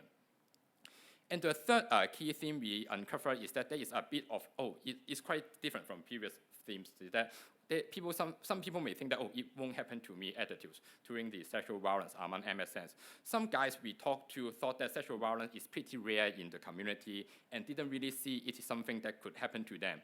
So a lot of, some of them feel that, okay, when it happened, they are strong enough because they are both men, I should be able to fight back as well. And this guy also feel pretty confident that they can stop the trouble before it starts, either by standing up or escape from some dangerous situation in gay zone, for example. So they hold the view that they would not fall victims to any non-consensual imaging or video taking as well. So as there is a common belief, if someone tried to put something like that, it would backfire and ruin the perpetrator reputation in MSM community as well. So it is a very different view from what from other participants. So the fourth theme we identify related to the proactive measure and tactics people try to use to avoid sexual violence they may encounter. Those we spoke with have described tactics as taking specific precaution, like being very careful to pick places for sexual encounter they believe as lower risk. For example, they think that, okay, going to a hotel may be safer because the lighting is better and it is impossible for them to install the hidden camera in advance, better than go to sexual partner's home because you never know whether they will install the hidden camera in advance. So therefore, some people may suggest that, okay, it will be safer for them to rent a hotel and go to have sexual encounter to prevent any image-based sexual violence happen. And to tackle the risk to the picture being spread without their approval, many have gotten more cautious about how much personal information they let slip on the internet, or maybe they will change their photo sharing practice. They may just share same set of photos, so in case it's leaked out, so the damage can be minimized as well. So even though some people are trying hard to stop sexual violence, unfortunately, many people think that it is very difficult to prevent sexual violence because it can happen in so many different ways or situations. And actually, sexual violence can take different forms, like physical sexual abuse or even image-based sexual violence or technology-facilitated sexual abuse. So making things worse is how people often see sexual violence. The shame can stop victims from seeking help from police or other authority. So sometimes sometimes the law in Hong Kong does not really treat certain harmful acts as crime. If one participant said that, okay, she tried to report what happened to the police, but the police didn't think it was a criminal offense. So he was advised to handle it through a civil dispute solution by employing a lawyer. So that's another issue that some victims encounter. And unfortunately, because of the legal system in Hong Kong, actually cannot protect the victim of sexual violence sometimes. So our study highlights the deep-rooted stigmatization and discrimination within our society can significantly hinder Chinese MSN who suffer from sexual violence from pursuing support. So healthcare profession and like social worker and educator actually has to be more informed and sensitive to such idea. This should create a more supportive environment that welcome open discussion with sexual violence with male client as well. And also, it is very important to have a more inclusive and comprehensive care for survivors of sexual violence, like screening for sexual abuse, managing STI, provide pro-exposure prophylaxis, immediate medical treatment, and importantly, psychosocial support. Because based on our study finding, the psychosocial impact of sexual violence is very, very substantial among our MSM populations. So if you are interested to know more, then you can refer to this paper because the finding has been published here. So, and the second part and very short part is about my ongoing study about technology-facilitated sexual abuse in Hong Kong. So I conducted this study because based on my previous study, is find that image-based sexual violence and technology-facilitated sexual abuse are emerging and become more and more prevalent. So that's why I applied for the grant from the government and support this study. So there are two parts of this study. The first part is also a qualitative study to gain an in-depth understanding of the perception and experience of TSFA among MSN in Hong Kong. And the second part is a cross-sectional survey study to estimate the prevalence of TSFA victimization and perpetration and their psychosocial correlates. So it is very super important that our study, normally when you try to read Google or read the paper, most academic study only focus on victim. But in this study, one academic merit of this study, we also try to recruit, although very difficult, to recruit the perpetrator because we want to get an overall picture what happened. We also want to know the motivation and why they would like to do it. So that's why in our study, we have recruited 3 groups of people. One group without any sexual violence experience, and one group is, of course, the survivor of the sexual violence. Another group is the perpetrator as well. So based on our very preliminary findings, so it's the common theme from different group of participants also find that sexual violence is actually a very, very common issue in the gay community. However, there is a common problem where people don't always take this issue as serious as they should. And when sexual violence happens a lot, it may also make people think that badly about the gay community, affecting the overall LGBTQ+ movement in Hong Kong as well. And also, there are also big issues with people not seeing all the different ways of sexual violence can happen. Things like sharing someone's private picture without consent or stalking someone's online does not always get recognized as one form of sexual abuse as well. And also, when someone talk some people think that, okay, sexual violence can't be avoided because it happens so often in the gay community. They said that because casual meetups are pretty common in the LGBTQ community, so there are more chances for sexual violence to happen, especially when people don't behave ethically. So many people also feel that people who do this thing often don't get punished. So it is really hard to make rules to stop it. This means people feel that that's actually hopeless for stopping sexual violence. So it is actually quite sad what happened in Hong Kong.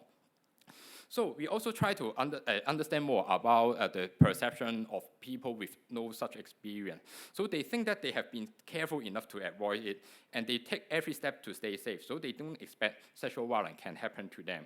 So, and also, but unfortunately, some may also blame the victim partially. They may think that, okay, it is because victim maybe partially can be blamed because they did not protect themselves and careful enough. They should not take picture. They should not share their private picture with others. If they don't do it, then it will not share. So some of the MSM participants also think that the victim partially is responsible for such acts as well.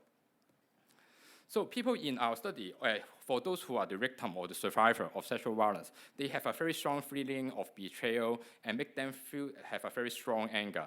But however, they think it is very helpless. They don't know what they can do, and they just suck it up, and then they think it is really out of their control. Another very not interesting but surprising finding is that some victims may think that, okay, they are being victim because they are sexually appealing. So that's why, okay, I'm so hot and sexy, so that's why people will abuse me. So I think it is also very surprising finding emerging from our preliminary data as well. So for the perpetrator, so some of them, of course, know what they are doing is actually wrong, but they feel a strong pull to do it anyway. Yeah, they just want to do it. Yeah, and there are people who will stop this behavior if they have also faced the same consequences of what they did. For example, like they need to face some potential legal consequences, or they become the victim suddenly. Yeah, so if they have such experience, may also make them think twice about their action as well. And of course, there are also some people don't think their action as a problem. So they may take, for example, like, okay, just sharing, retweeting a private picture is not a big deal. I'm not the originator. I'm not the one who took the picture. I just share it. So they don't think sharing it may also constitute certain kind of harm to the victim as well. So in our survey, a quantitative survey, so because it's still an ongoing study, so we only recruit a small number of the participants so far. But surprisingly, so we find that almost 90% of our participants has experienced sexual violence, at least one on online platform. Maybe they have received some sexual message or picture they did not ask for, or people making sexual requests they are not really comfortable with. And nearly 4 in 10 participants report that their private photos were shared by others without their permission, but either by current sexual partner or ex-sexual partner as well. And around 3 out of 10 mentioned that they have been through sexual abuse in person with someone they met online, like dating apps like Grindr or Jetty, for example.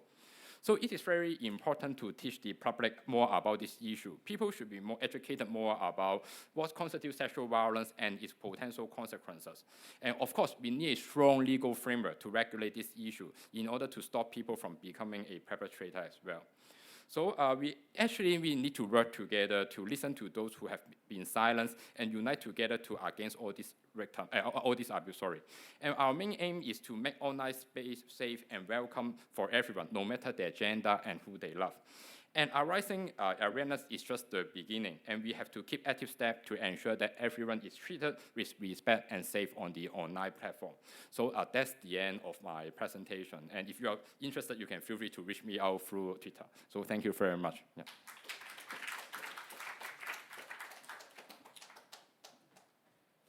Thank you, Professor Edmund. So now we'll invite our special guest from Thailand. So our next speaker is Mr. Siripon Sishie. Okay, so I have a challenge reading all the names for the last panel. Okay, so his topic will be utilizing social media and online platforms to promote sexual health and well-being. Siripon, we also call him ARM, serves as the Digital Key Population Engagement Officer at APCON, focusing on testbkk.org, the campaign. So I'll hand over to ARM to share with us his work.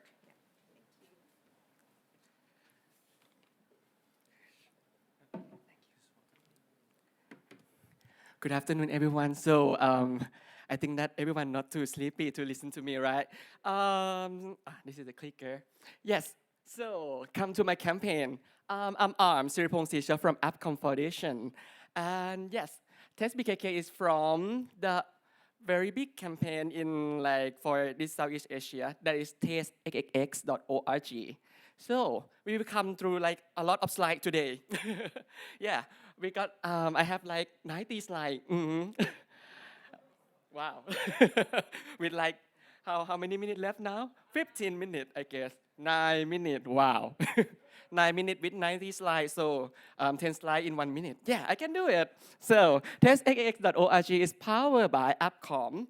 And yes, what is APCOM? APCOM is the organization that want the world where gay men, MSM, and SOGI people can fully participate in and achieve sustainable development in all aspects of their health, right, and well-being. And we work in 3 pillars.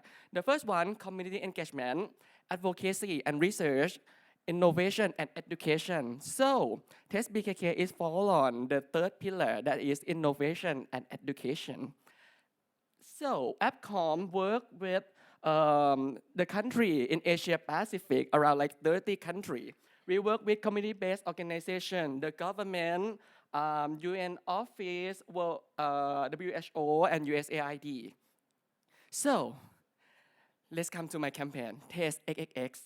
Taste XXX is the demand generation strategy. The trailer campaign meant to do the behavioral change communication for MSM. So the objective of this campaign is to mitigate service delivery gap and barrier. It increase HIV service uptake in each of country. We complement existing HIV intervention program, and we boost essential programming elements and innovation intervention. And the first campaign of Taste XX started in Bangkok. So we have Taste BKK there.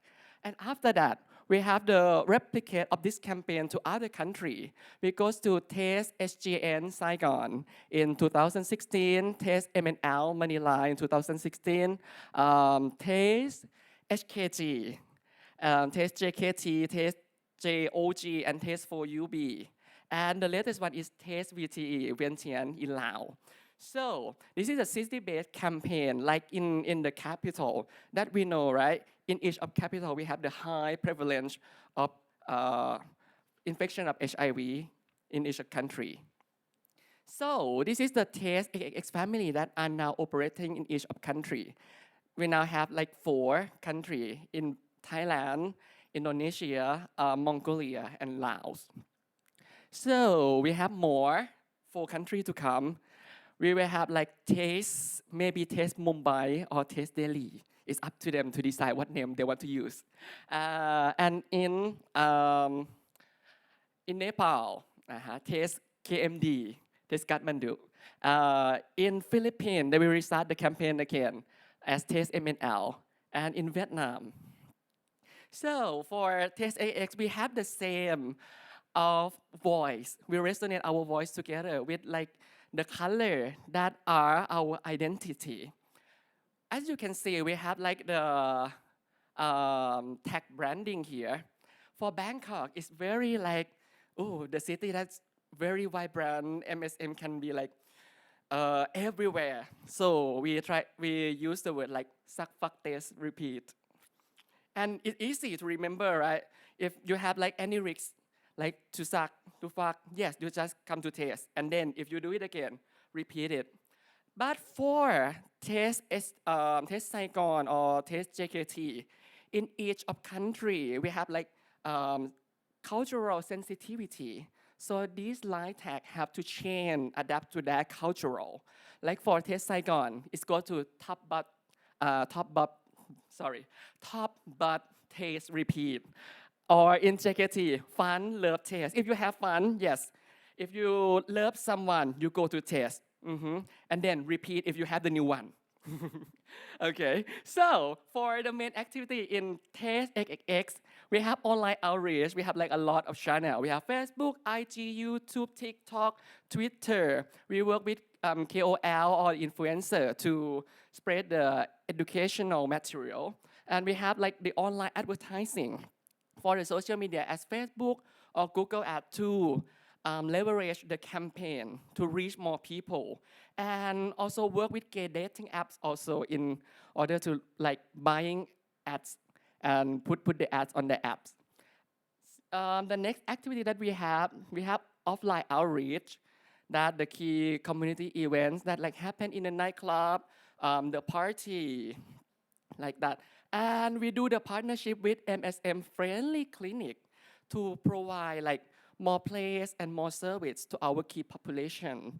We have the monitoring and evaluation that up to the key performance indicator from like data from our clinic partner, like reservation and service uptake number of offline engagement and online engagement. And yeah, at last we have campaign assessment, that is baseline survey and follow-up assessment. And this is the website of Taste BKK. And it's applicable on mobile view and desktop view.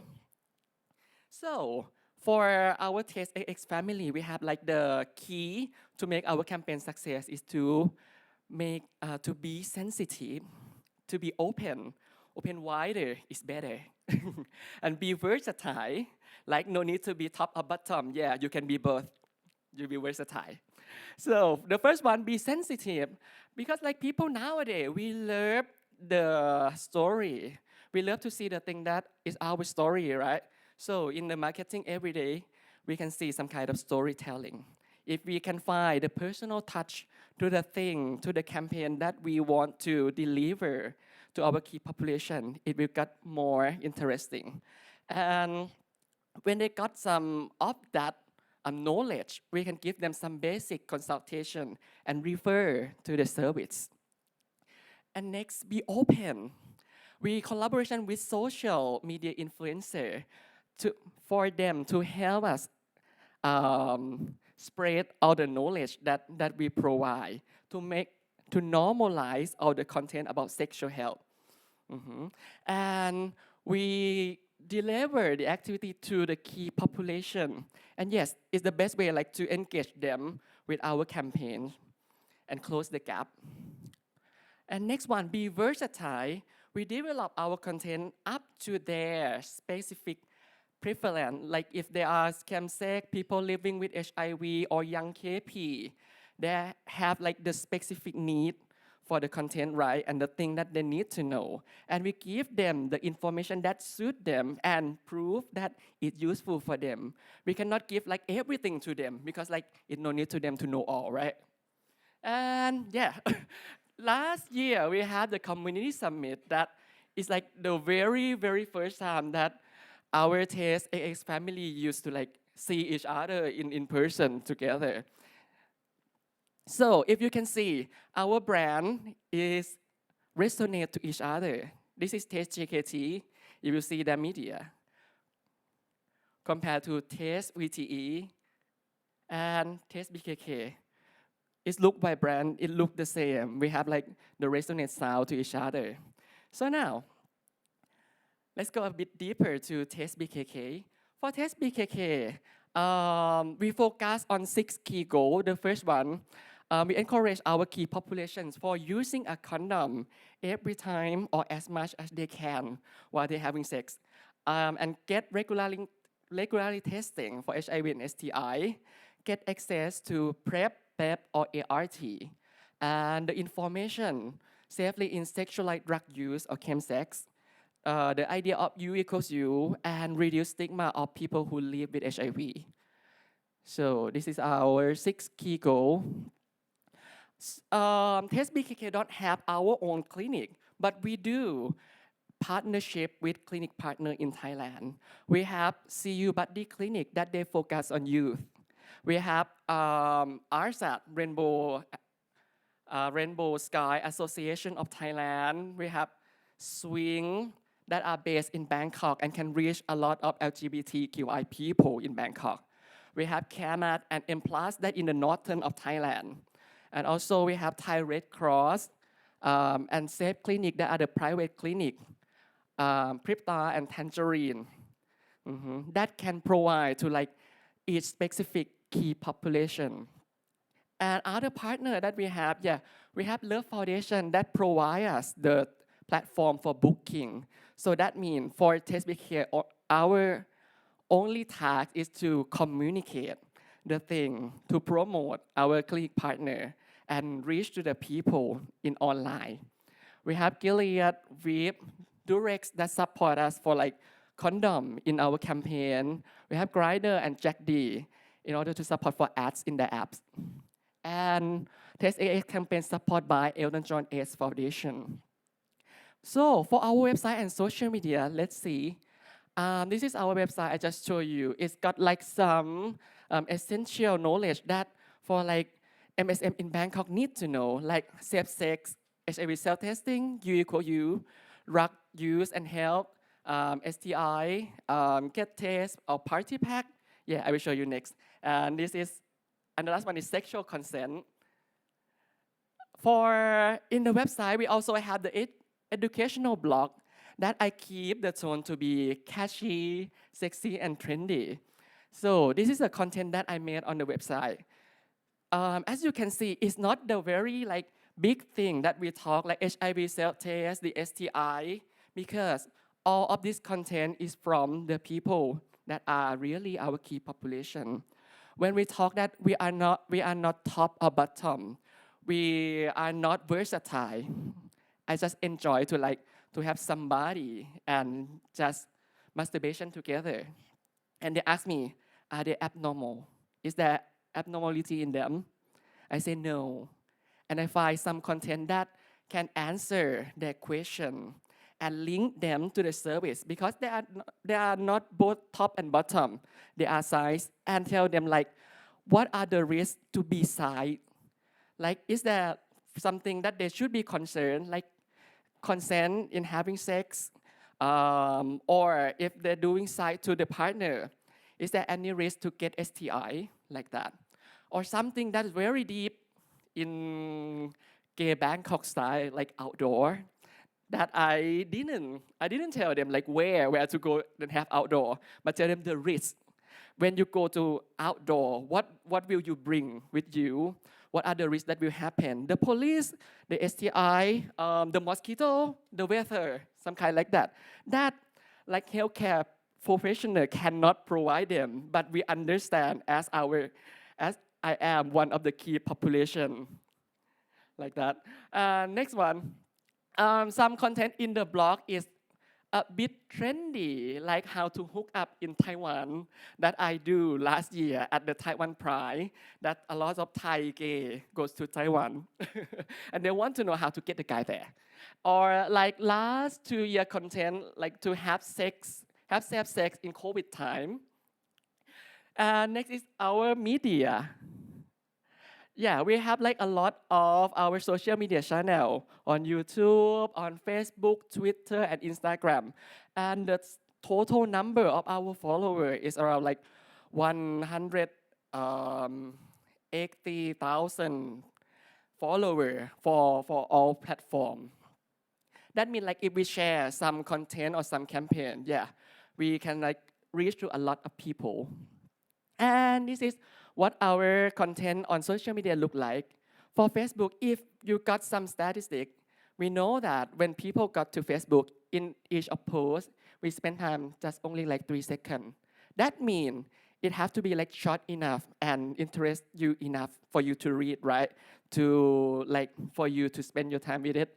Like the first one that I just kept it from the gay dating application. In Thailand, they ask like, are you high? And it's high. High is the name of artist, the country artist in Thai. And I sent her picture there. Are you high? Yes, I'm high. Like that. And I can link them to the service of like clinic partner. If somebody asks you, are you high? What high mean? Like, is that high fun? And on the next one, like the sausage picture, I do it to like compare to the symptom of gonorrhea. That when the first glance that you see, oh, it's a cheese bite. But yeah, for the description there, if you don't want your penis to look like cheese bite, go to the clinic, and it can catch the attention. So the next one is our X or Twitter. This one is quite like the very big platform, and I use it very often because like there are a lot of my friends. There's KOL in Thailand in Twitter. As you know, we have like a lot of our adult content creator or the people that make porn in OnlyFans, and they are all my friends. They know me, and I used to be one of them, yeah, before. Nowadays, so. Okay, so that means I can ask them to share the picture, and they can help me to share the content that I made on X and Twitter also. And this is the Instagram. I use it like the two purposes. The first one to share like the short video, to make it like the series for like easy to digest video for them, like 60-second video, or to share our cover of the content that we did in TestBKK website. And yeah, we got like the very historic clip here, a lot of clips that we make. Oh, is that short video. And the most famous one is a story about sex worker in Bangkok. This is a variety show that we used to make with the influencer in Thailand that got like a lot of engagement at that time.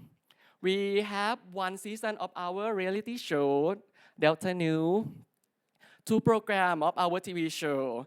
The first one that happened on the van, and another one is Gay Games. And this is a famous one. We have 2 seasons of series. That is Gay OK Bangkok Season 1 and Gay OK Bangkok Season 2. It represent like our real life story. It's not like series Y that Thai people really love. It look like boy love story. But this one is quite dramatic. And yeah, it's still like the best gay movie that share in every year. And we reach to like, if we want to reach to the young key population, we have 6 chapters of comic also. So that's all the online activity that we make, and we can like link the people online into the offline, link them to the service. And this is the activity that link the offline to online service again. So we go to the party, like G-Circuit, like White Party, and we be there, give them the thing that we call party pack, provide them some HIV self-test, and yeah, in every party we bring some QR code to, and they can scan and get to our Test BKK line that can get the consultation if they want. Yeah, and it's me. And next we go to the nightclub, Fake at Ratchada. That our key population goes there like in Friday night. Yeah, a lot of people. So we make the activity to give the giveaway like the fan, condom, underwear, and also wristband that show at your bottom, your top, or your versatile. And it's really popular there. Okay, and this is the highlight, and I bring it with myself today. That's Safe Play Pack and Party Pack. Last time, Midnight showed you this kind of thing, right? The very small pack. This one, this bag. Inside, we have like 16 condom with lube that you can request it like easily on online, like in Google Form. So this is the poster when I post it online. For each month, we can like distribute 250 to 500 safe play pack. And one more purpose that I discovered recently is if we give them like the free, if we give something for them free, we can request them to do the survey. That is very helpful for me, like to develop the campaign or develop like the service. Okay, and we collaboration with some guide tour, like gay tour. Yeah, they have like the bus and goes to another province. And yeah, some of the tour, yeah, they have sex in the night time. So I provide them the safe play pack also. And this is the new one, that is party pack for XX party. I will show you. In one party, as you know, in Thailand, we have this kind of party like every day, from Monday to Sunday.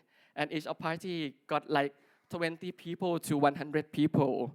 They book the hotel, like 3 room or 4 room that can live together, and this kind of party happen. So I approach directly to the host of the party and give them the party pack. In each party pack, we give like a very big box of condom with 100 condom. Lubricant, yes, together. And some party, as I realized, some party got some BDSM play, so I provide like sexy underwear for them, like this, and it's supported by Andrew Christian. And the next thing that I just add is HIV self-test in each party, like 2 or 3 if they want to use it or give it to the participant. Yeah, that's all. Oh, and also like the small shopping bag, in case of like if they have the condom that didn't use yet, they can bring it back home. So after I give them like this kind of thing, what happened? They help us to share it on their social media. As you can see, the picture was taken by the host of the party and share it on their live group. And this is the sticker that I put it on every box that they can scan, and if they need some consultation, yeah, they can ask me in line. And this is a picture from the party. The right picture is from the BDSM party that I give them the underwear. Okay, and the next thing we have the school pack. We provide this thing in like sex education in school. There's some kind of like occasional day that this thing happen. So I work with Ministry of Public Health, Department of Health, and Department of Disease Control to get the material. And yeah, on World AIDS Day, we go to the school because like the golden time that we can go and teach them directly for this kind of thing about the prevention. And I'm happy that condom is very popular at that time. Like youth can get it without any judgment or stigma. And goes to our secret, the strategy and tools that we use. I will go it like very shortly because like I'm out of time now. For the strategy, I combine these three tools together.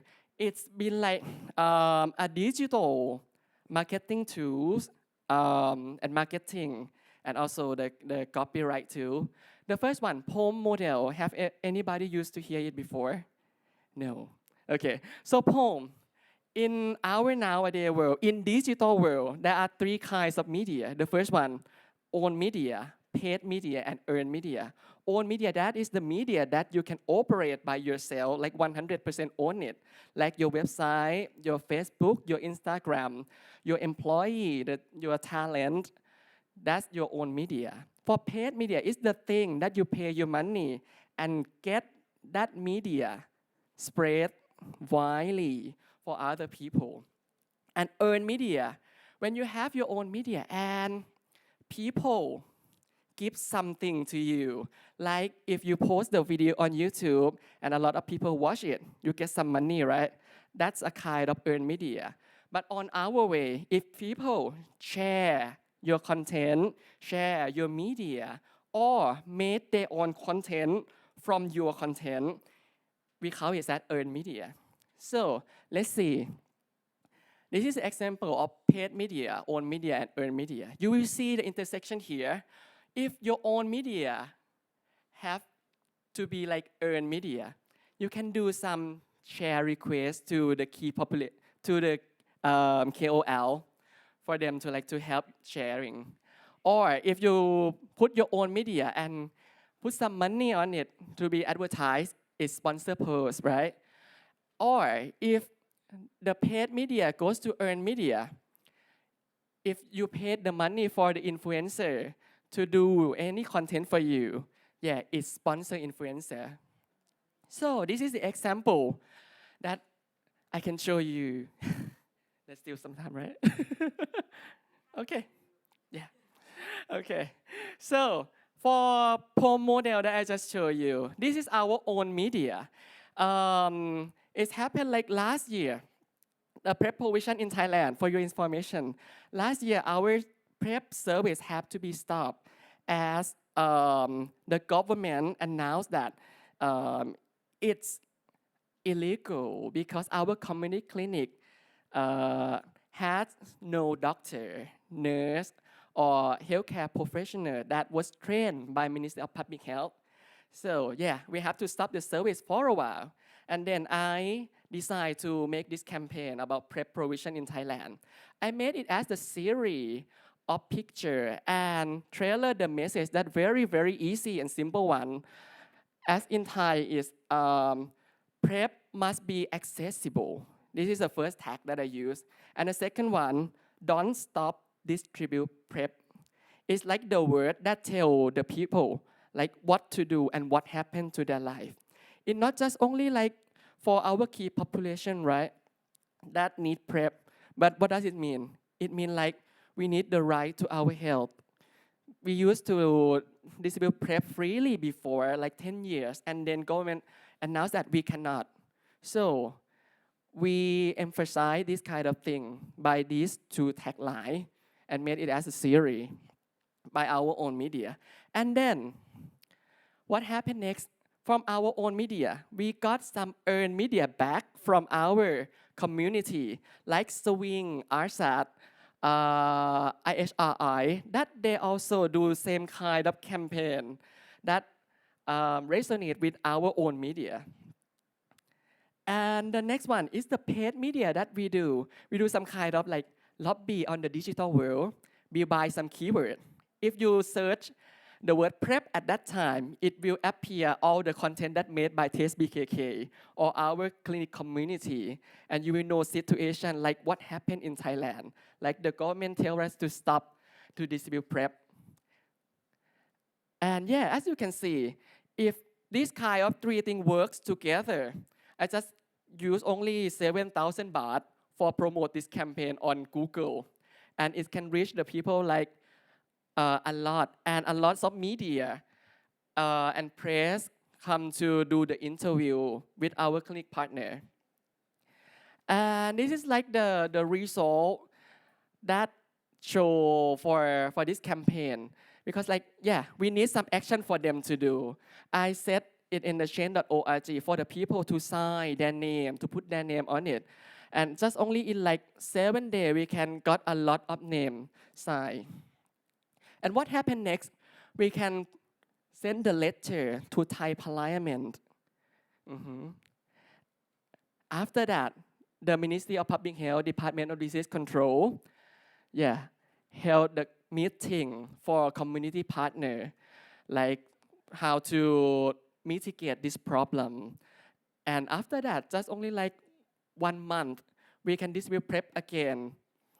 Like we bring our community partner, link them with the hospital, because if they're linked to the hospital, they got the doctor, they got the nurse, they got the healthcare professional that was trained, right, and doing the telemedicine. Yes. So another model, we got like 5A model that gain like a lot of awareness to people first. Let them appeal with our content, like the real story, like happened at the time. And they can ask like what happened. And they ask something to put their name on the change.org and do some advocate, like share our content. And the last one, like Ida, if I want to make like a content that interests people, this is like the checklist that I will do, like to have attention, interest, desire, and action. So it will look like this. The attention, like the picture that can gain the attention. The interest, like what is this campaign, and desire what they can do, and act like what they have to do next, or how can they help us. And so this is the last part, our statistic on Taste BKK. We got like 5.5 million reaction on Taste BKK online platform. And we can distribute condom and lube around like 67,000 condoms and lube was distributed. We got like 3,000 booking reservation, 2,000 of uptake booking service, and PrEP service uptake like consult, refill and prescribe PrEP 3,700 cases. Okay, and this is the performance of our social media platform. And yes, thank you.